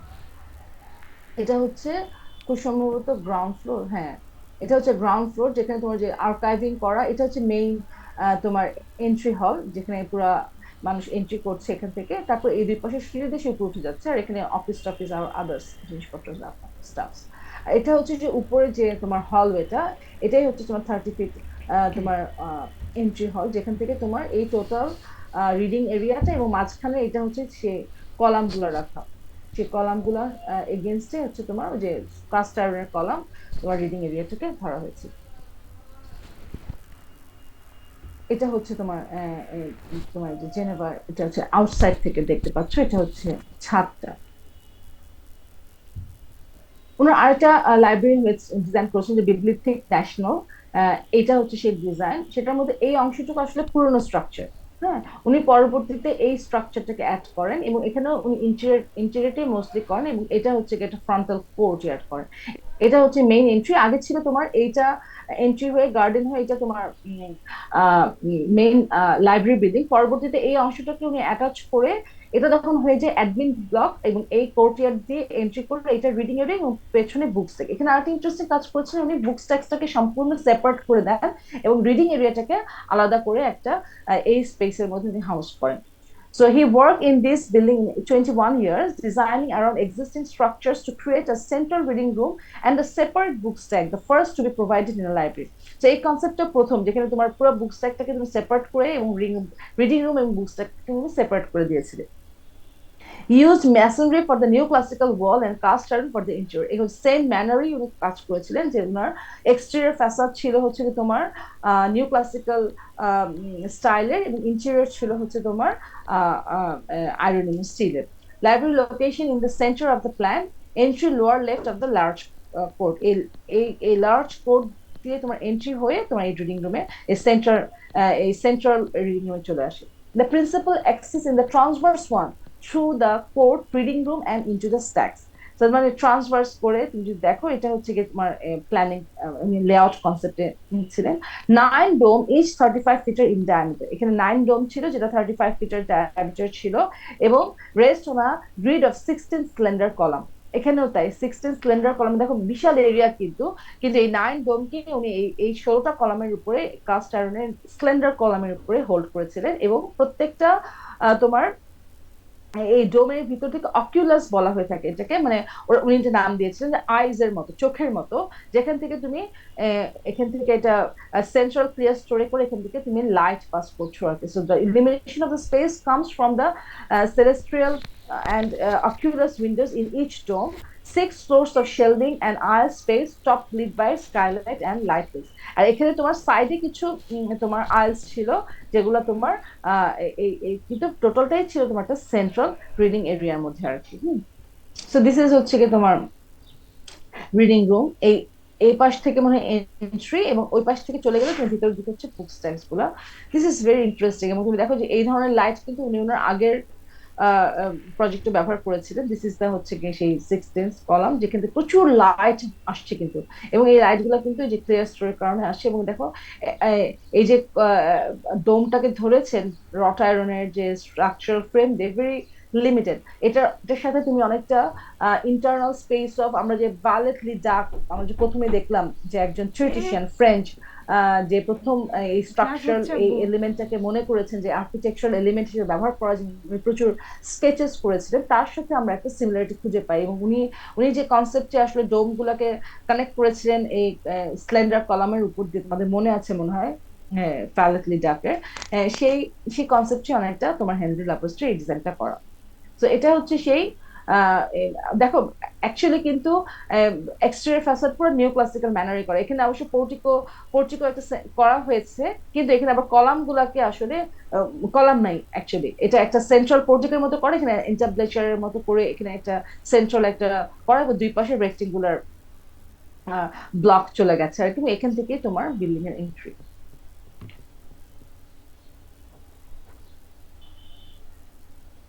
সো আজকে মনে হয় আমরা ক্লাসটা এখানে শেষ করি, আমরা এটা কন্টিনিউ করব নেক্সট ক্লাস। ঠিক আছে, না, অন্য ক্লাসে যেতে হবে। ওকে, আমি একটা অ্যাটেন্ডেন্স নিয়ে নিচ্ছি, হ্যাঁ তোমরা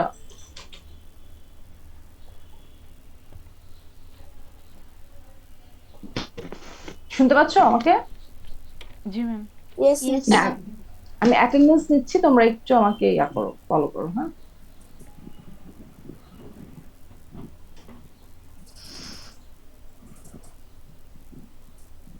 স্প্রিং 23 attendance। আজকে 29 তারিখ। ওকে, রোল 13 অ্যাবসেন্ট। রোল 13 মানে Raisa absent. 28 Farhana absent. 31 Nihal absent. 35 Fiza present, ma'am. Present. 49 Iftekhar Alam Ifti. Yes, ma'am. 57 Tousif absent. Roll 1 Walid absent. 3 absent. 4 absent. 5 Present, ma'am. 6 Present, ma'am. 8 Present, ma'am. 9 Present, ma'am. 10 absent। 11 Present, ma'am. 12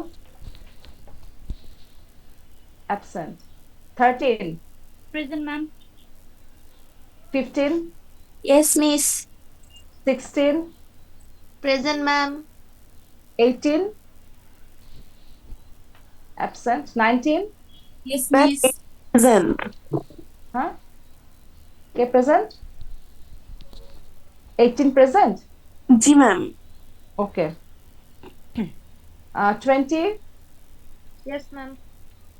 21 present ma'am. 28 Present, ma'am. 31 Present, ma'am. 32 Yes, miss. 33 absent। 34 Yes, miss. 37 absent। 44 Present, miss. 46 Yes, ma'am. 51 Present, ma'am. 52 Present, ma'am. 54 absent। 58 Present, ma'am. 64 Present, ma'am. 17 Present, ma'am.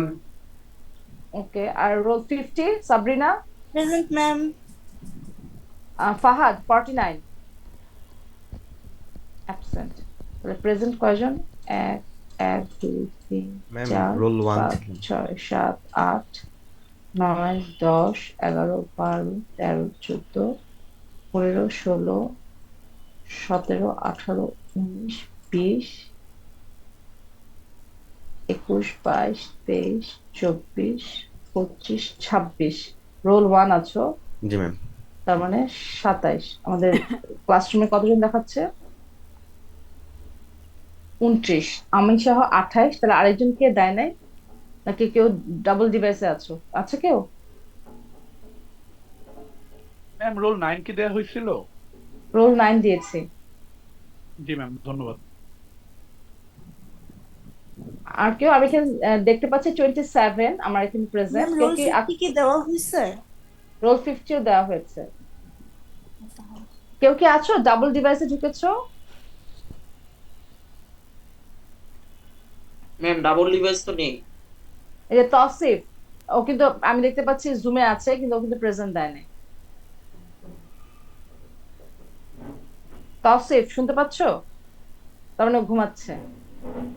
তসিফই একমাত্র দেখতে পাচ্ছে যে আমার এখানে absent, কিন্তু আমি ওকে ইয়াতে দেখতে পাচ্ছি। ওকে বললো যে ও ইয়া পাবে না, পার্সেন্টেজ পাবে না, কারণ ও ক্লাসে ছিল না। ওকে, থ্যাংক ইউ সবাইকে।